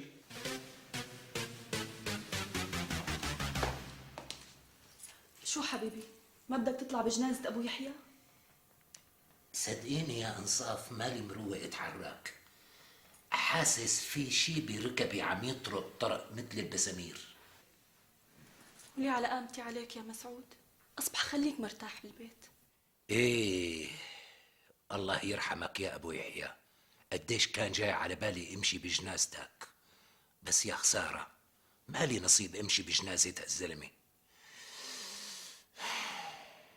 انصاف غني لي شوي، صوتك بريحني حبيبتي. بس منغني سوا. ايه على عيني وراسي، ما في مانع منغني سوا، على شرط ترقصي لي. برقص لك.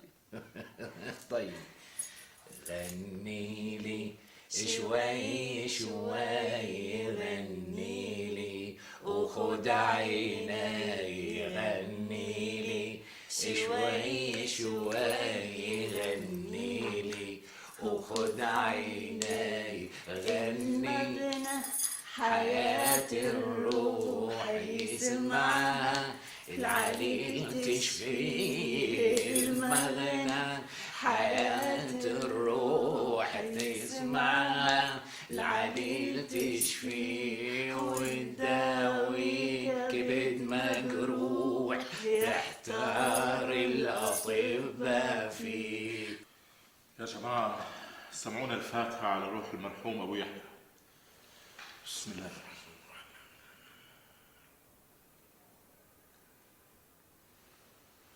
الرحيم. آمين. طبعا قبل كل شيء اسمحوا لي رحب بعضو الجمعية الجديد الأستاذ عادل يلي حل محل المرحوم أبو سعيد. اهلا وسهلا. اهلين وسهلين يا اهلا. بالنسبة للاجتماع اليوم رح نخصصه للحديث عن مناقب الفقيد أبو يحيى، ورح نناقش موضوع الشاغر يلي ممكن يشغل محله. طبعا مثل ما اتفقنا بالاجتماع الماضي بدنا نحكي شوي بمستقبل الجمعية بعد مسعود بيك الله يطول بعمره. آمين يا رب العالمين. يا الله يا الله، هلكني عرق النساء، هلكني. ولي على قامتي عليك يا مسعود، لوين رايح؟ لوين يعني؟ على الاجتماع. أنا اجتماع. اجتماع الجمعية، شو نسيتي اني انا رئيس الجمعية يا انصاف؟ لا حبيبي ما نسيت، بس صار لك زمان ما حضرت اجتماعات. ايه صحيح الحق معك صحيح، بس اليوم الاجتماع مهم كتير ولازم احضره. وقدران تمشي؟ ايه بدبر حالي. مو مشكلة، يلا امشي مطاع، يلا خاطرك تدعي لنا. الله يكون معك. الله يطول عمرك ويجعل لك بكل خطوة سلامة يا رب.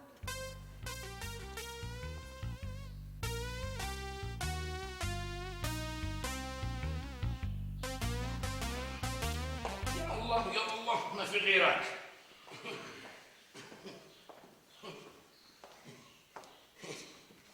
الله لا يبارك في الوجع.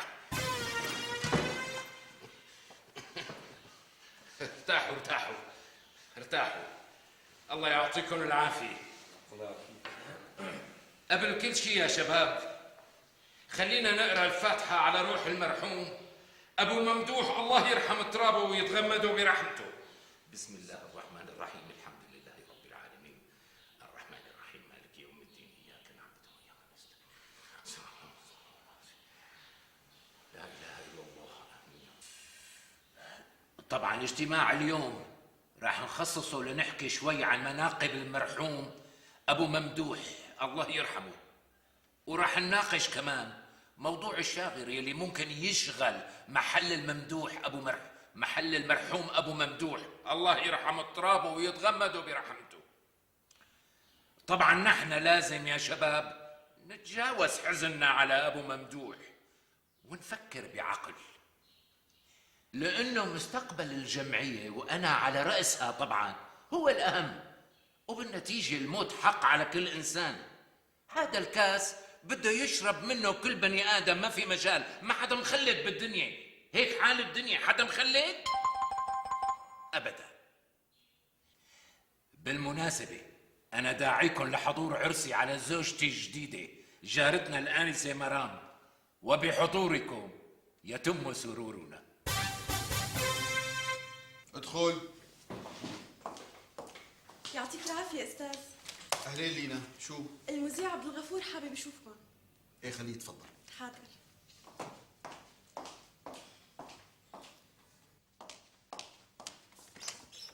تفضل أستاذ. شكرا لك. صباح الخير. اهلا استاذ عبد الغفور، الله يعطيك العافية. الحمد لله. اهلا وسهلا. شو بتحب تشرب، قهوة ولا كابوتشينو؟ بصراحة أنا بهالأيام صاير لي مراء على الكابوتشينو. أصبح سعري بسعرك، بنشرب كابتشينو. مشي. سيرينا 2 كابوتشينو لو سمحتي. ايه استاذ عبد الغفور، من اولا شو اخبار برنامجك؟ لا بأس أستاذ، ماشي الحال، عم دور على عناوين جديدة وضيوف جداد للحلقات القادمة. على فكرة أصداء حلقات رئيس المخابرات الأسبق كانت قوية كتير وتركت انطباعات عند المشاهدين فوق ما كنا نتوقع. من أنه ناحية؟ يا سيدي جتنا ملاحظات كثيرة بالتليفونات والفاكسات والإيميلات بسبب المعلومات المهمة اللي كشفها اللواء سيف الدين البسبيسي، وخاصة لما حكى عن علاقة صاحب الفخامة الأسبق بمنظمات غربية وعن زياراته السرية لدول معادية. بقى شو رأيك؟ والله ما بعرف شو بدي أقول لك، بس طالما البرنامج اسمه شاهد على العصر فشي طبيعي تنكشف فيه هيك أسرار ومعلومات. هي من جهة. من جهة تانية المعلومات يلي كشفها اللواء البسبيسي صارت قديمة كتير، عمرها من فوق 40 سنة، وبتصوري صارت هلأ من حق الناس. طبعا هذا المفروض. بعدين مثل ما بتعرف التاريخ عموما يا أستاذ عم يتسجل بعهد الحاكم وعلى حياة عينه، ولهالسبب معظم الأحداث والوقائع المدونة ما بتكون دقيقة بالشكل المطلوب، لا وأحيانا بتكون يا مضللة يا كاذبة، وهالشي نابع طبعا إما عن خوف من غضب الحاكم وبطشه، أو عن وصولية وممالقة من الناس لجر مكاسب شخصية، أو عن غشمنة وقصور في التفكير والرؤية، أو عن خبث نية وفساد طوية بغية الإساءة للتاريخ. وبيني وبينك اللواء البسبيسي ما حكى بصراحة وأخذ راحته على الآخر إلا بعد موت صاحب الفخامة الله يرحمه. سيدي ما علينا، الحقيقة هو نحن تعودنا على هيك احتجاجات واعتراضات، بعدين شو ما حكينا ما عم نرضي حدا الله وكيلا. هو نحن بالدرجة الأولى بهمنا نرضي المتفرج العربي وبس، وما بتصور حالنا عم ندور على رضا الحكومات. قلتك، واللي له عنا شيء بقى يجي يحاسبنا. قلتك. تفضل أستاذ. حطيه عطيه عندك. ايوه. تريد شيء ثاني أستاذ؟ سلامتك، يعطيك العافية. الله يعافيك. يا عيب شو منها. ايه استاذ عبد الغفور، يا ترى بقى مين ضيفك الجديد بالحلقات الجاية؟ والله يا أستاذ عندي أكثر من خيار وحابب أتناقش معك بهالخيارات قبل ما أبدأ التسجيل. هات لشوف يا أستاذ عبد الغفور. عندي مثلا أبو الموت. مين أبو الموت؟ يا سيدي هذا أحد زعماء الميليشيات اللي شاركوا. والله يا عبد الغفور أنا ما بفضل نطرح هيك مواضيع، يعني مو وقتها هلا. هيك فكرك؟ يعني بيكون أفضل، بعدين بيني وبينك يعني هذا صاحبك ابو الموت ما خرج يكون شاهد على العصر، وخايف بالقفله يطلع شاهد ما شافش حاجه. بقى اسمع مني يعني لقاء صغير حاجته، وصلى الله وبارك. ايه سيدي، شو الخيار الثاني اللي عندك؟ بصراحة عم يخطر ببالي نستضيف حدا من جماعة الثورة، شو رأيك بهالفكرة؟ لك حبيبي اترك لي جماعة الثورة على جنب، كفاها الله. يعني بفكرك لإمتى بدنا نضل نطبل ونزمر لجماعة الثورة؟ إيه قسما بالله رح تطلع الثورة من مناخير العالم. يعني نحن آمنا وصدقنا وبصمنا بالعشرة إنه الثورة نجحت بإرادة الجماهير وكسحت طغمة الفساد، وأبطالها مفضلين على راسنا من فوق وما حدا عم ينكر الفضل. بقى الله يخليك اترك لي الثورة بجلالة قدر على جنب، وخلينا نلتفت لشيء أهم بيكون أحسن. معك حق أستاذ، معك حق، بتضل وجهة نظرك محترمة. طيب شو رأيك نعمل حلقات مع الأخ أبو سعاد باعتباره أحد الأفراد المؤسسين لحركة البرعم الأسود يلي انشأت عن منظمة النضال من أجل استرجاع كافة الحقوق المغتصبة واستعادة كامل التراب والمقدسات؟ لا لا لا لا لا لا مو معقول بنوب، شو عم تحكي انت؟ ليش استاذ؟ بضل ابو سعاد ما بعتقد الوقت مناسب لطرح هيك مواضيع حساسة. عندك مقترحات ثانية؟ والله ما بعرف شو بدي اقول لك، شيء بيحير فعلا. ليش استاذ؟ يعني قلة ناس بهالبلد؟ صدقني كل مواطن عربي بتقدر تطالع من سيرته الذاتية مسلسل مكسيكي من كتر ما مالئ على راسه هموم ومتناقضات ومفارقات وقمع وقهر. اسمح رح اقول لك هالاقتراح وبتمنى توافقني عليه. يعني بصراحة ما ضل عندي غير احتمال واحد، وهو الست شاهيناز سمبتيك. شاهيناز سمبتيك؟ مو هي اللي كانت تشتغل رقاصة بزمانها؟ ايه نعم يا سيدي، هي بذاتها. وللعلم استاذ، شاهيناز سمبتيك رقصت تقريبا بكل العواصم العربية، وبالاضافة لذلك كانت مقربة كتير من رجال الحكم والسياسة، وإلها حظوة كبيرة عند أصحاب الشأن والقرار بلحظات حرجة ومهمة جدا من تاريخ أمتنا الحديث. وبتصور يعني إذا بقت هالبحصة يلي مخبيتها تحت لسانها وقدرنا نجرجرها بالحكي، بتصور ممكن نعيد كتابة تاريخ هالمنطقة من أول وجديد. لهالدرجة؟ مثل ما عم قلك، لأنه هالست هي خزان من الأسرار الدفينة وبنك من المعلومات وسيل من التفاصيل المدهشة. شوف، هو من هالناحية معك حق، بس يعني برأيك حلوة نستضيف رقاصة ببرنامج سياسي مهم مثل هذا؟ معك حق، بس نحن بالواقع ما عم نستضيف مجرد رقاصة حتى نحكي معها عن الرقص والخلع وهز البطن. بالعكس، نحن رح نحكي معها عن تاريخ المنطقة باعتبارها كانت شاهدة على كثير من الأحداث المهمة. ويلي بيساعدنا يا أستاذ بهالمسألة إنها تنقلت كثير بحياتها، وكان إلها بصمات مهمة بأكثر من عاصمة عربية. وبتصوري بنقدر نخصص لها 10 حلقات على القليلة. اسمع خلص، أنا موافق، أوكي. بإمكانك من بكرة تباشر التحضير. شكرا جزيلا أستاذ، وتأكد تماما إنه حلقات شاهيناز سمبتيك رح تكون من أهم حلقات البرنامج، وبكرة بنذكر بعضنا. أنا واثق من هالشيء، وإلا ما كنت أعطيتك الأوكي. بإمكانك تباشر إمتى ما بدك. الله يخليك، شكرا. الله معك. سلام.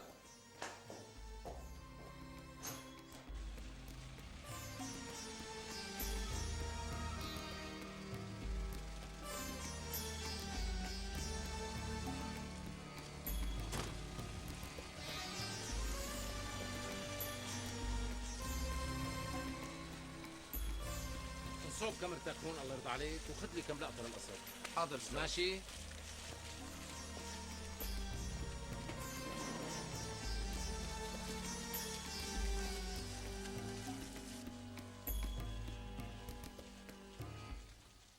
اهلين وسهلين. اهلا وسهلا فيك، يعطيك العافية. الله يعافيك. أنا المذيع عبد الغفور، عندي موعد مع الست شاهيناز.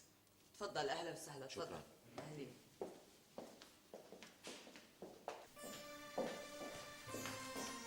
ست شاهيناز وصلوا الضيوف.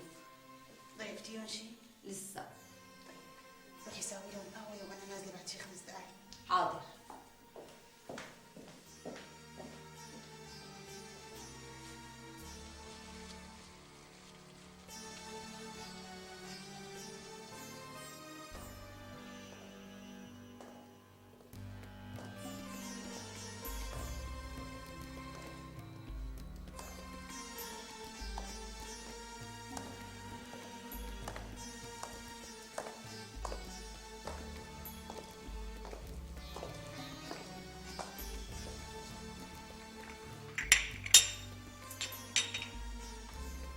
بونجور.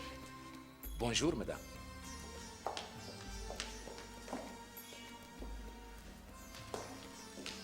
يا عميد اهلا وسهلا. اهلا وسهلا فيكي مدام. يا اهلا يا وسهلا، أهلا. تفضل تفضلوا، اهلا يخليك. وسهلا فيكم يا عميد، اهلا الله وسهلا. يسلم عمرك ويخليكي، شلون صح ان شاء الله؟ الحمد لله تمام الحمد لله. تفضل تفضل ارتاح يا أهلا. تاخرنا عليكي مو هيك مدام؟ لا بالعكس، يا اهلا وسهلا فيك يا عميد، اهلا وسهلا. الله يسلمك ويعزك ويطول عمرك الهي.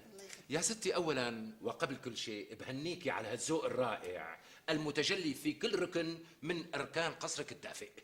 الحقيقه هذا القصر اشتريته من عضو قياده الثوره السابق اللواء قسطنطين مارين الله يرحمه. قسطنطين مارين.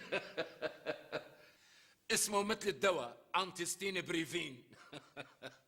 على كل حال مدام، الانسان ما بيحسن يمنع حاله من الشعور بالحميميه والالفه في هذا المكان المميز. طبعا مميز بوجودك يا ستنا، لانه البيت بسكانه مش بحيطانه مثل ما بيقولوا. تسلم تسلم، هذا من لطفك. ايه مدام، بتحبي نصور دغري ولا نحضر الحوار بالاول؟ يعني بصراحه انا ما بحب عيد الحكي مرتين، بامكانك هلا تصور وبعدين بنعدل اللي بدك اياه. اوكي ما في مشكله. اصبح لو سمحتي رح نسجل المقدمه اول شيء. عن اذنك. ابو هاشم. نعم استاذ. جاهز؟ جاهز استاذ. ماشي الحال. هون وقف. حاضر استاذ.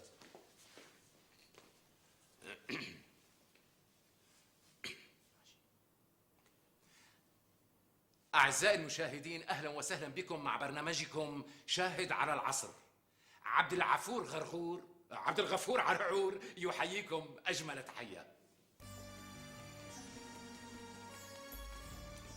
من منزل السيدة شاهنة سمباتيك، والتي ستحل ضيفة على برنامجنا ولعدة حلقات، نتمنى أن تمضوا معنا أجمل الأوقات. وللتذكير فقط، تعتبر الفنانة شاهنة سمباتيك من أشهر راقصات القرن العشرين بلا منازع، وقد حصلت على جائزة مهرجان على دقة ونص في مطلع الستينات، كما حصلت على ميدالية الشرف في مهرجان هز يا وز الدولي، هذا بالإضافة إلى وسام الجدارة التي حصدته في كرنفال هشك فشك العالمي المنعقد في ريو دي جانيرو في البرازيل، وعلى درع الفنون وجائزة لجنة التحكيم في مؤتمر تفعيل دور الرقص الشرقي في مواجهة التحديات المنعقد في الهند. أما في إسبانيا والتي سادها العرب وحكموها عقودا من الزمن، فقد فازت بجائزة الحية الرخطاء على رقصتها الوطنية، عائدون في مهرجان فيفا إسبانيا.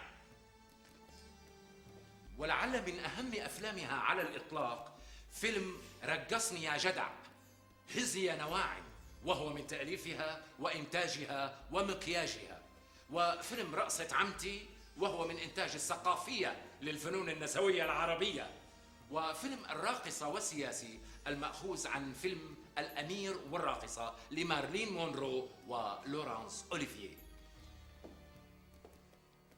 انتخبت شاهناز سمباتيك عام 1973 كصاحبة أجمل خصر، ولقبت فيما بعد بالهزازة، ولازمها هذا اللقب حتى الآن.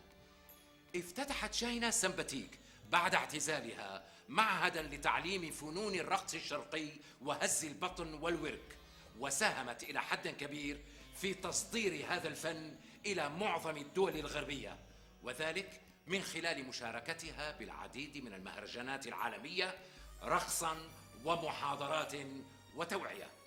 وأهم من هذا كله أن للسيدة الهزازة شاهنة سمباتيك بصمات مهمة جدا على الحياة السياسية في عدد من العواصم العربية. باسمكم وباسمي أنا محدثكم عبد الغفور عرعور، نرحب أجمل ترحيب بضيفتنا العزيزة شاهناز سمباتيك، فأهلا وسهلا بالهزازة شاهناز. يا عميد اهلا وسهلا فيك، شرفت والله. أعزائي المشاهدين، نتابع الحوار بعد فاصل قصير، فإلى فاصل قصير فابقوا معنا. شو رأيك مدام بهالمقدمة؟ كثير حلو، الله يعطيك العافيه يا رب. يا ستي الله يخليكي. ست شاهناز، شو رأيك بما أنه بيتك يكاد يكون متحف، نتجول شوي بالبيت ونصور بعض التحف؟ ليش لا، ما عندي مانع بنوب، تفضل تفضل. الله يخليكي ويعزك، تفضلي. أبو هاشم لو سمحت الحقنا. شو رايك نبلش من هون مدام شاهيناز؟ مثل ما بتحب، انا ما عندي مانع. شايف اللوحه هي؟ يا سلام، فعلا حلوه كثير. يا ريتني كنت بعرفك بهداك الوقت. شكرا كثير على هالمجامله.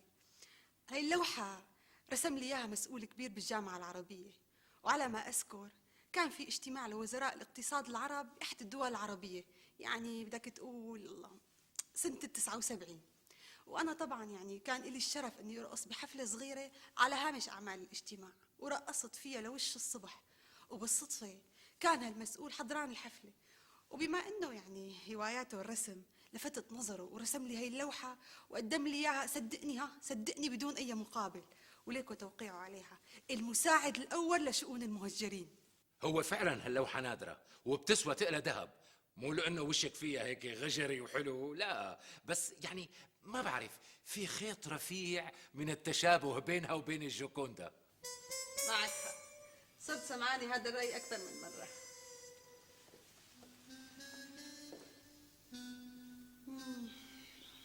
التحفة هي هداني إياها وزير خارجية أمريكا سنة ال69، وقتها إجا بزيارة خاصة على البلد وطلبني شخصيا لحتى أرقص بحفلة أقاموها على شرفه. وبعد الحفلة تصور معي وحدثني حديث طويل وانبهر فيني كتير بما فيه الكفاية، وهداني هالتحفة اللي شايفها قدامك. ويا ترى ما دار شي حديث جانبي بينك وبينه؟ بلا لكن يوم على ما أذكر قال لي يا مدام شاهيناز انتوا العرب الرقص بدمكن ماشي، وبتصور مشان هيك دمكن حامي. وشو جاوبتي حضرتك؟ قلت له كلامك صحيح ومزبوط، ونحن لهذا السبب دمنا حامي وعنا نخوة وعنا حيوية ومنتأثر بالأحداث اللي عم تدور حوالينا، بس انتوا دمكم بارد لدرجة انه ما في شي بالعالم عم يميزكم. ويوميتها بيني وبينك يعني زعل مني كتير، وكان رح يترك الحفلة ويحرد، وكان ممكن كمان يصير أزمة دبلوماسية من وراء هالجواب اللي نترته إياه، لولا يعني تعرف اتدخلوا بعض الأطراف المحايدة. فعلا جواب مفحم، جواب تاريخي مدام شهناز، خرجوا الله لا يقيموا. ويا ترى شو قصة هالفقيشات هدول؟ يا سيدي هدول فقشت فيهم بليلة نكسة حزيران. اوف، معقول مدام شهناز؟ طبعا، لأني لما سمعت بخبر النكسة زعلت كتير وانقهرت من قلبي، وقررت يوميتها أني أعتزل الرقص. بس بعدين يعني رجعت لعقلي ورقصت حافي على أسطوح بيتنا أكثر من ساعتين، وهالطيارات عم تحوم بهالجو وأنا عم أرقص وأبكي أرقص وأبكي. عفوا مدام، بس شلون بترقصي بمناسبة حزينة مثل النكسة؟ يا أستاذ، الطير يرقص مذبوحا من الألم، مشان هيك يعني أنا احتفظت فيهم كنوع من الذكرى. طيب شو اللي خلاكي ترجعي عن قرار اعتزالك؟ جمهوري ما خلاني. الله وكيلك اجتني أكثر من 60,000 رسالة من المعجبين عم يطلبوا فيها أني أرجع عن قرار اعتزالي، وتظاهروا قدام بيتي، وفي منهم طلاب كمان اعتصموا بالجامعات لك وأضربوا عن الطعام. وبالفعل كان يوم تاريخي. عفوا ست شاهيناز، ممكن أعرف شو سبب تعلق الطلبة فيكي؟ السبب أنه علاقتي فيهم كانت حميمية كتير، وكنت أعطف عليهم وعلى قضاياهم. يا ستي الله يطول عمرك ويديمك زخر لهالوطن. وبالمناسبة والشيء بالشيء يذكر، مو بس حضرتك اللي استقلتي، بقصد اعتزلتي ورجعتي بناء على طلب الجماهير، لا، في مسؤولين كبار اعتزلوا مناصبهم والعمل السياسي كله بعد النكسة، ثم رجعوا لمناصبهم رضوخا لرغبة الجماهير. فعلا يا سيدي أنا بعتبر هالمسؤولين قدوة. ما في شك، لأنه الإنسان يا مدام شاهيناز بيقتدي دائما بالعمالقة. هو شوف، لأقلك شغلة إذا سمحت. تفضلي. صحيح أنا رجعت عن قرار اعتزالي بناء على إلحاح الشارع العربي، بس كمان بالمقابل أفلامي كانت تجيب للبلد قطع نادر وعملة صعبة، وبصراحة أنا خفت أحرم هالبلد من هالمصدر المهم، منشان هيك كانت استجابتي للرجعة للرقص سريعة كتير. يا ستي بارك الله فيكي ويكتر من أمثالك، وشكرا لهالدافع الوطني، وفعلا قرارك تاريخي. وبهالمناسبة يعني بحسن نقول إنه نحن ممكن نلاقي مسؤول سياسي بكل بساطة، بس ما ممكن نلاقي فنانة مثلك على الطالعة والنازلة. إيه ما ممكن، شو هالحكي؟ طبعا، لأنه ما في إلا شاهيناز سمباتيك وحدة. طيب خلينا هلأ ننتقل للصناديق الزجاجية، ممكن تشرحي لنا لو سمحتي؟ تفضل.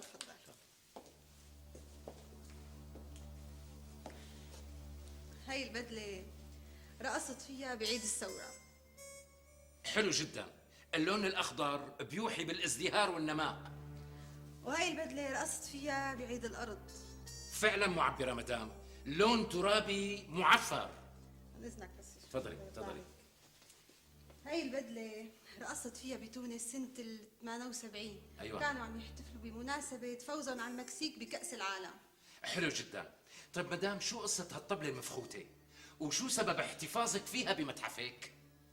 هاي الطبلة انفختت بإيد الطبال الله يرحمه محسن الدفاش. الله يرحمه. يعني كانت ايده تقيلة على الطبلة، الله يحسن إليه؟ لا، بس كان في عندي حفلة بدولة بادلتينا بمناسبة انتهاء المؤتمر الآسيوي الإفريقي، وكان وقتها رئيس وزراء بادلتينا الآسيوية حاضر الحفلة. نوازل جام غضبه؟ بالضبط. صحيح كان محبوب من شعبه، بس ما إلك محب إلا وإلك 100 عدو. وخاصة بالسياسة. صحيح، بس نوازل جام غضبه وللأمانة التاريخية له مواقف مشرفة كتير مع العرب مدام. مزبوط، هي معك حق فيها. وقتها كان رافع شعار الحياد الإيجابي وعدم الانحياز. مزبوط مدام، صحيح. هالشعار كان موضة بهداك الوقت.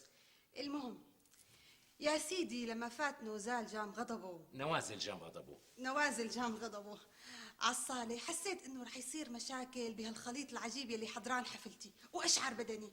من البرد؟ لأنه لبس الرقص بخلي الوحدة. مو من البرد. شو من البرد انت التاني؟ من الرهبة. أيوة فهمت عليكي، من رهبة الموقف يعني. تمام.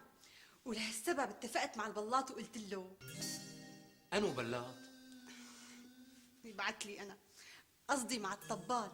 اتفقت مع الطبال وقلت له شوف يا محسن، خلي عيونك على رئيس الوزراء وانت عم تبلط وانت عم تطبل، اوعى تلتهى فيني وبحركاتي، وراقب لي البواب والمداخل والشبابيك والممرات. واذا يعني شفت انسان مشبوه او مشكوك بامره، اضرب على الطبله ضربه قويه حتى تنبهني، واترك الباقي علي. فعلا صار يلي توقعته بالضبط. أعوذ بالله، ليش شو صار؟ فعلا هالليلة تاريخية. لا، وانت شوف كيف صارت حالتي وانا عم ارقص. تكركبتي مو هيك؟ كركبت كتير، تكركبت وبس. الله وكيلك، صرت ارقص بعيوني شايحه هون وهون، وتشتت تفكيري تماما. يعني هم بدي اخلع وهز، وهم بدي انتبه وراقب، واحترت والله حيرني. فعلا موقف صعب، موقف حرج كتير، موقف تاريخي. شو هالحكي؟ شايف يا استاذ على هالمسؤوليه. المهم يا استاذ عبد الغفور، لما قربت من طاوله نوازل جام غضبه، ما اسمع لك الا ضربة هالطبلة القوية تبع محسن الدفاش الله يرحمه، وحسيت شي وانفخت. قمت فورا ومن حلاوة الروح التحشت على رئيس الوزراء ودفشته واتسطحت فوقه وانقذته من رصاصة كانت رح تجيب اجله، بس الله ستر يعني ومشي الحال. وقاموني بالزور من فوق رئيس الوزراء، مو من شان شي يعني، بس خافوا عليه ليقوم ينفعس لانه كان كتير رفيع. وبصراحة أنا يعني طولت أنا وملتحشي فوقه، بس مو بقشط شيها لا سمح الله. لا طبعا، ولا هو. يعني كان قصدي الحفاظ على روحه بس. يعني المهم ما تصوب الزلمة. لا الحمد لله، لأنه بالحقيقة لا كان في رصاصة ولا هم يحزنون. كل القصة وما فيها إنه لمبة انفجرت وعملت هالصوت القوي. يا ستي ألف الحمد لله على السلامة. وفعلا هالليلة ليلة عمر ما في كلام، والأحداث اللي عم تصير معك تعتبر معلومات تاريخية. بالمناسبة أستاذ عبد الغفور، أنا هي أول مرة بذكر فيها هي الحادثة. يعني لولا تكون محطتكم عزيزة على قلبي ما كنت قلتها أبدا. بتعرفوا أنتوا إلكم مكانة خاصة عندي، لولاكن أنتوا مستحيل أذكر هي الحادثة. شكرا لك ست شاهيناز. طيب بالمقابل شو كانت مكافأتك من رئيس وزراء دولة بهدلتينا؟ بادلتينا. عفوا مدام شاهيناز، بادلتينا. والله يعني الزلمة ما قصر، عزمني على بيته وكملنا السهرة هنيك، وقال لي من أي دولة أنتي؟ قلت له عرب. قام هز براسه هيك وسكت. وتاني يوم طالع قرار رئاسي سامح فيه الدول العربية بالمديونية الضخمة كلياتها، وبعت لنا شوية سلاح وبواريد. يعني صحيح كانت هاي الأسلحة منسقة وبطلانة موضتها، بس كتر خيره. يعني شو قلنا عليه الزلمة؟ قلتك. أبو هاشم، صورت كل أجزاء المتحف؟ كله تصور استاذ. عظيم جدا. مدام شو رايك نسجل اول جزء من اللقاء؟ مثل ما بتحب استاذ عبد الغفور، تحت امرك انا. لا العفو يا ستي، تفضلي. شكرا.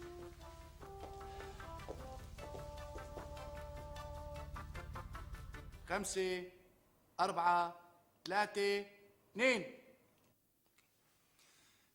ست شاهيناز، يقال انه كان لك دور مهم كتير بافشال المحاولة الانقلابية يلي قام فيها جنرال عبد المجيد بعام 69، فما مدى صحة هذا الكلام؟ هالكلام صحيح، لانه انا فعلا كان لي دور كبير كتير باللي صار. ممكن نعرف التفاصيل؟ يوميتها كنت عاملة سهرة كبيرة عندي بالبيت، وكان من بين المدعوين عدد كبير كتير كتير من الضباط، وكان الجنرال عبد المجيد من بين المدعوين كمان.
إن شاء الله شايفتك ماشي.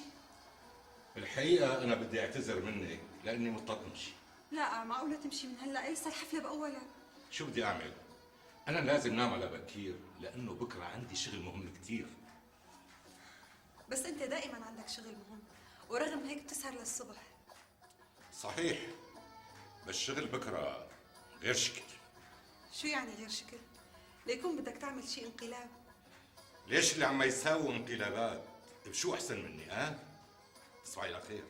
وأنت من أهله. الحقيقة أنا شكيت بالموضوع، خصوصي إنه الجنرال كان عنده طموحات كبيرة كتير، وكان دائما يعني يتذمر من الوضع بهديك الأيام.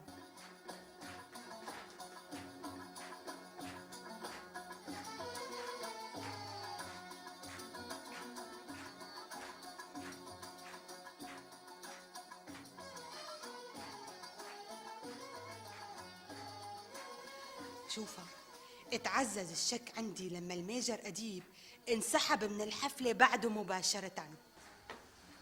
تصبح على خير. وانت من أهل الخير. خصوصي انه الميجر أديب كان ايده اليمين للجنرال وكاتم أسراره بنفس الوقت. يعني انت شكيتي انه في انقلاب عم ينطبخ؟ بالضبط، وطبعا كان شكي بمحله. طيب كيف تصرفتي مدام؟ وركدت لك دغري على هالتليفون واتصلت برئيس المكتب السري، وانا يعني بهديك الايام كنت بعرفه منيح. حكيت له كل اللي صار بالتفصيل وحذرته من هذا الجنرال عبد المجيد. وشو كان رد رئيس المكتب السري؟ طبعا اهتم كتير بالمعلومات اللي انا اعطيته اياها واتخذ اجراءاته فورا، وقدر يحبط المحاولة اللي كانت بدها تصير تاني يوم. فعلا يوم تاريخي.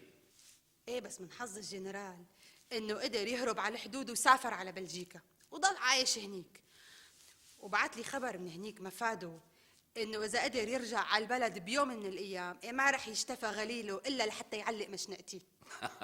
بس طبعا ما قدر يرجع وضل عايش ببلجيكا لحتى توفى هنيك. هذا طبعا من حسن حظي استاذ. طيب فينا نعرف انت ليش بلغتي عنه؟ سؤال وجيه انا حجاوبك عليه بصراحه. انا بلغت عنه لاني ما كنت استلطفه ابدا، يعني كان شخص مغرور ومتعجرف، والصراحه ما بيستاهل ابدا الموقع يلي كان ما بيحلم فيه بحياته. حلو كتير. مدام شاهيناز ممكن ننتقل لملف تاني؟ اي تفضل، لك انا تحت امرك. يقال بأنه كان لك دور كبير بتغيير مجرى الانتخابات بإحدى عواصم المغرب العربي بمطلع السبعينات. بقى شو رأيك بهالكلام؟ هذا الكلام صحيح.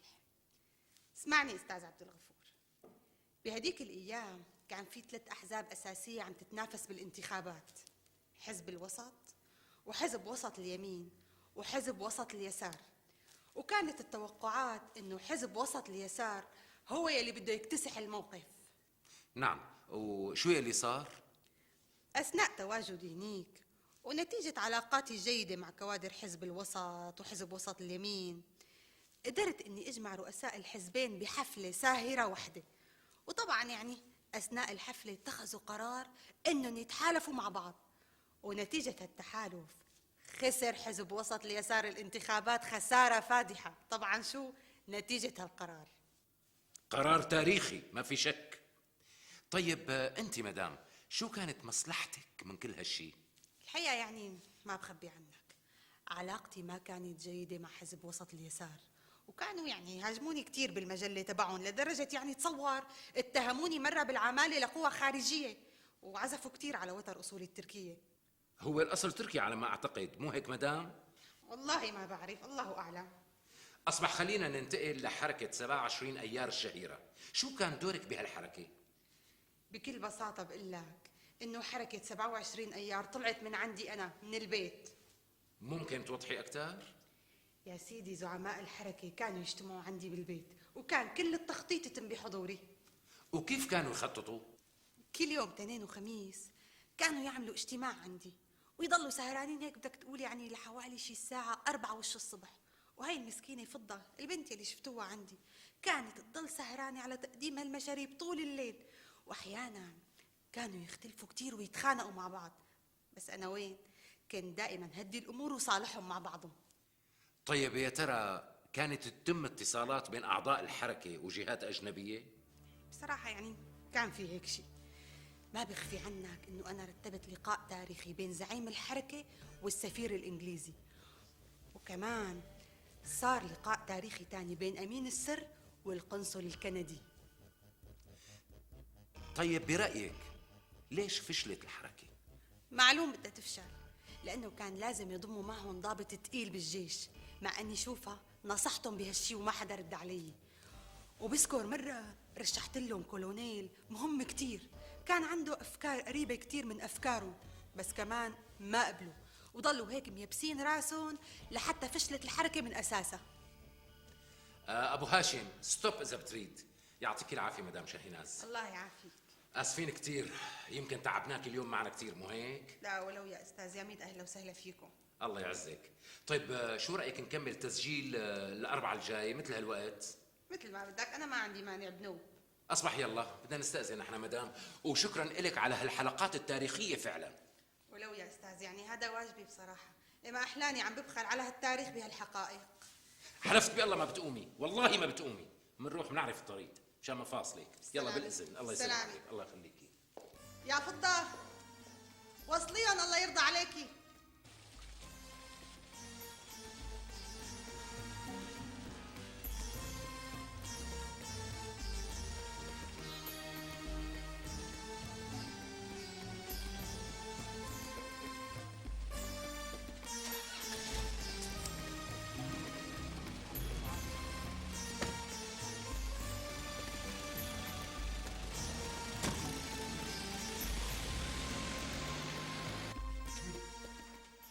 قديش قلت لي صار عدد الحلقات؟ يعني بدك تقول شي 4 حلقات. وامتى رح تكملوا التسجيل؟ والله أخذنا موعد من المدام يوم الأربعاء الجاي. ودخلها؟ يعني هي متعاونة معكم ولا؟ والله متعاونة جدا، تسلم لي عينها. وشلون شايف لي النتائج؟ يا سيدي النتائج ممتازة كتير، لأنه المعلومات اللي عم تحكيها دقيقة جدا ومهمة جدا. ما بعرف بالفعل هالست عجبة. من أنو ناحية؟ يعني شلون قدرت تدخل المعترك السياسي بالوطن العربي وتأثر فيه وهي عبارة عن فنانة؟ يعني لا هي سياسية ولا شيء. ايه، وليش مستغرب؟ أصلا حالة شاهيناز ما هي الحالة الوحيدة اللي بنعرفها، في حالات كتير مثلها بأغلب العواصم العربية. بس بدك الصراحة، يعني أنا هيك نموذج من النساء بصير إعجابي. يعني أنا فيني أقول عن شاهيناز امرأة فولاذية عن حق وحقيقي. لا فولاذية ولا شيء، انت الثاني مرة عادية مثل غيرها. بس في بعض السياسيين فايتين بالحيط، والا ما كانوا سمحوا لوحده مثل هي تاثر فيهم هالتاثير كله. هو بهي معك حق، بس حميد ربك انها قدرت تتغلغل فيهم هيك، والا ما كان طلع معنا حلقة واحدة من البرنامج. ادخل. استاذ، وصلتنا البرقية المستعجلة. شكرا لينا، يعطيك العافية. الله يعافيك. شيخ لا حول ولا قوة إلا بالله العلي العظيم. خير استاذ، شو في؟ شاهيناز سنبتي شو بها؟ عطتك عمرها امبارحة بالليل. شو عطتني؟ ماتت امبارح الله يرحمها. ليك البرقية عم يطلبوا منا إذاعة النبأ بالنشرة الرئيسية. حسبي الله ونعم الوكيل على هالقصة، فظاعة، معقول؟ العمى على هالكم اللي أكلناه. لك صرنا شهرين عم نسجل معه، لك كانت تحكي ونحن عم نسجل. عفوا، شو بدها تحكي انت الثاني؟ لك تقول يا بتلحقوني يا ما بتلحقوني، يعني أنا مريضة أنا. ما في هالبلا يا رجل، بس الأعمار بيد الله عز وجل. نعم، والعمل هلا المشكلة إنه إذا عرضنا اللي سجلناه رح يبين مبتور. خلص استاذ ولا يهمك، اترك هالموضوع علي انا. يعني عندك البديل؟ نعم، بتصوري موجود. مين هو؟ دخيلك. خليني رتب الامور بالاول وبعدين بقول لك. هلا لا تطفلي قلبي، قول مين هالبديل بقى؟ 4 3 2. أعزائي المشاهدين، أهلا بكم مع حلقة جديدة من حلقات برنامجكم شاهد على العصر. عبد الغفور عرعور يتمنى أن تمضوا معنا وقتا طيبا. في البداية كان لها فضل المساهمة في كشف جاسوس عام 1959، وفك مشنوق وطني عام 1924، وشنق مجرم هربان عام 1939، كما أنها رقصت في المعتقلات والسجون وأفرجت عن صحفي غربي معتقل في أحد السجون العربية عام 1962. نعم سيدتي وسادتي، إنها المرحومة شاهيناز سنبتيك. ويسرني في هذه الحلقة أن أستضيف السيدة فضة البعراني مستشارة الهزازة شاهيناز سنبتيك لتكمل الحديث عن مآثر الراحلة الفقيدة.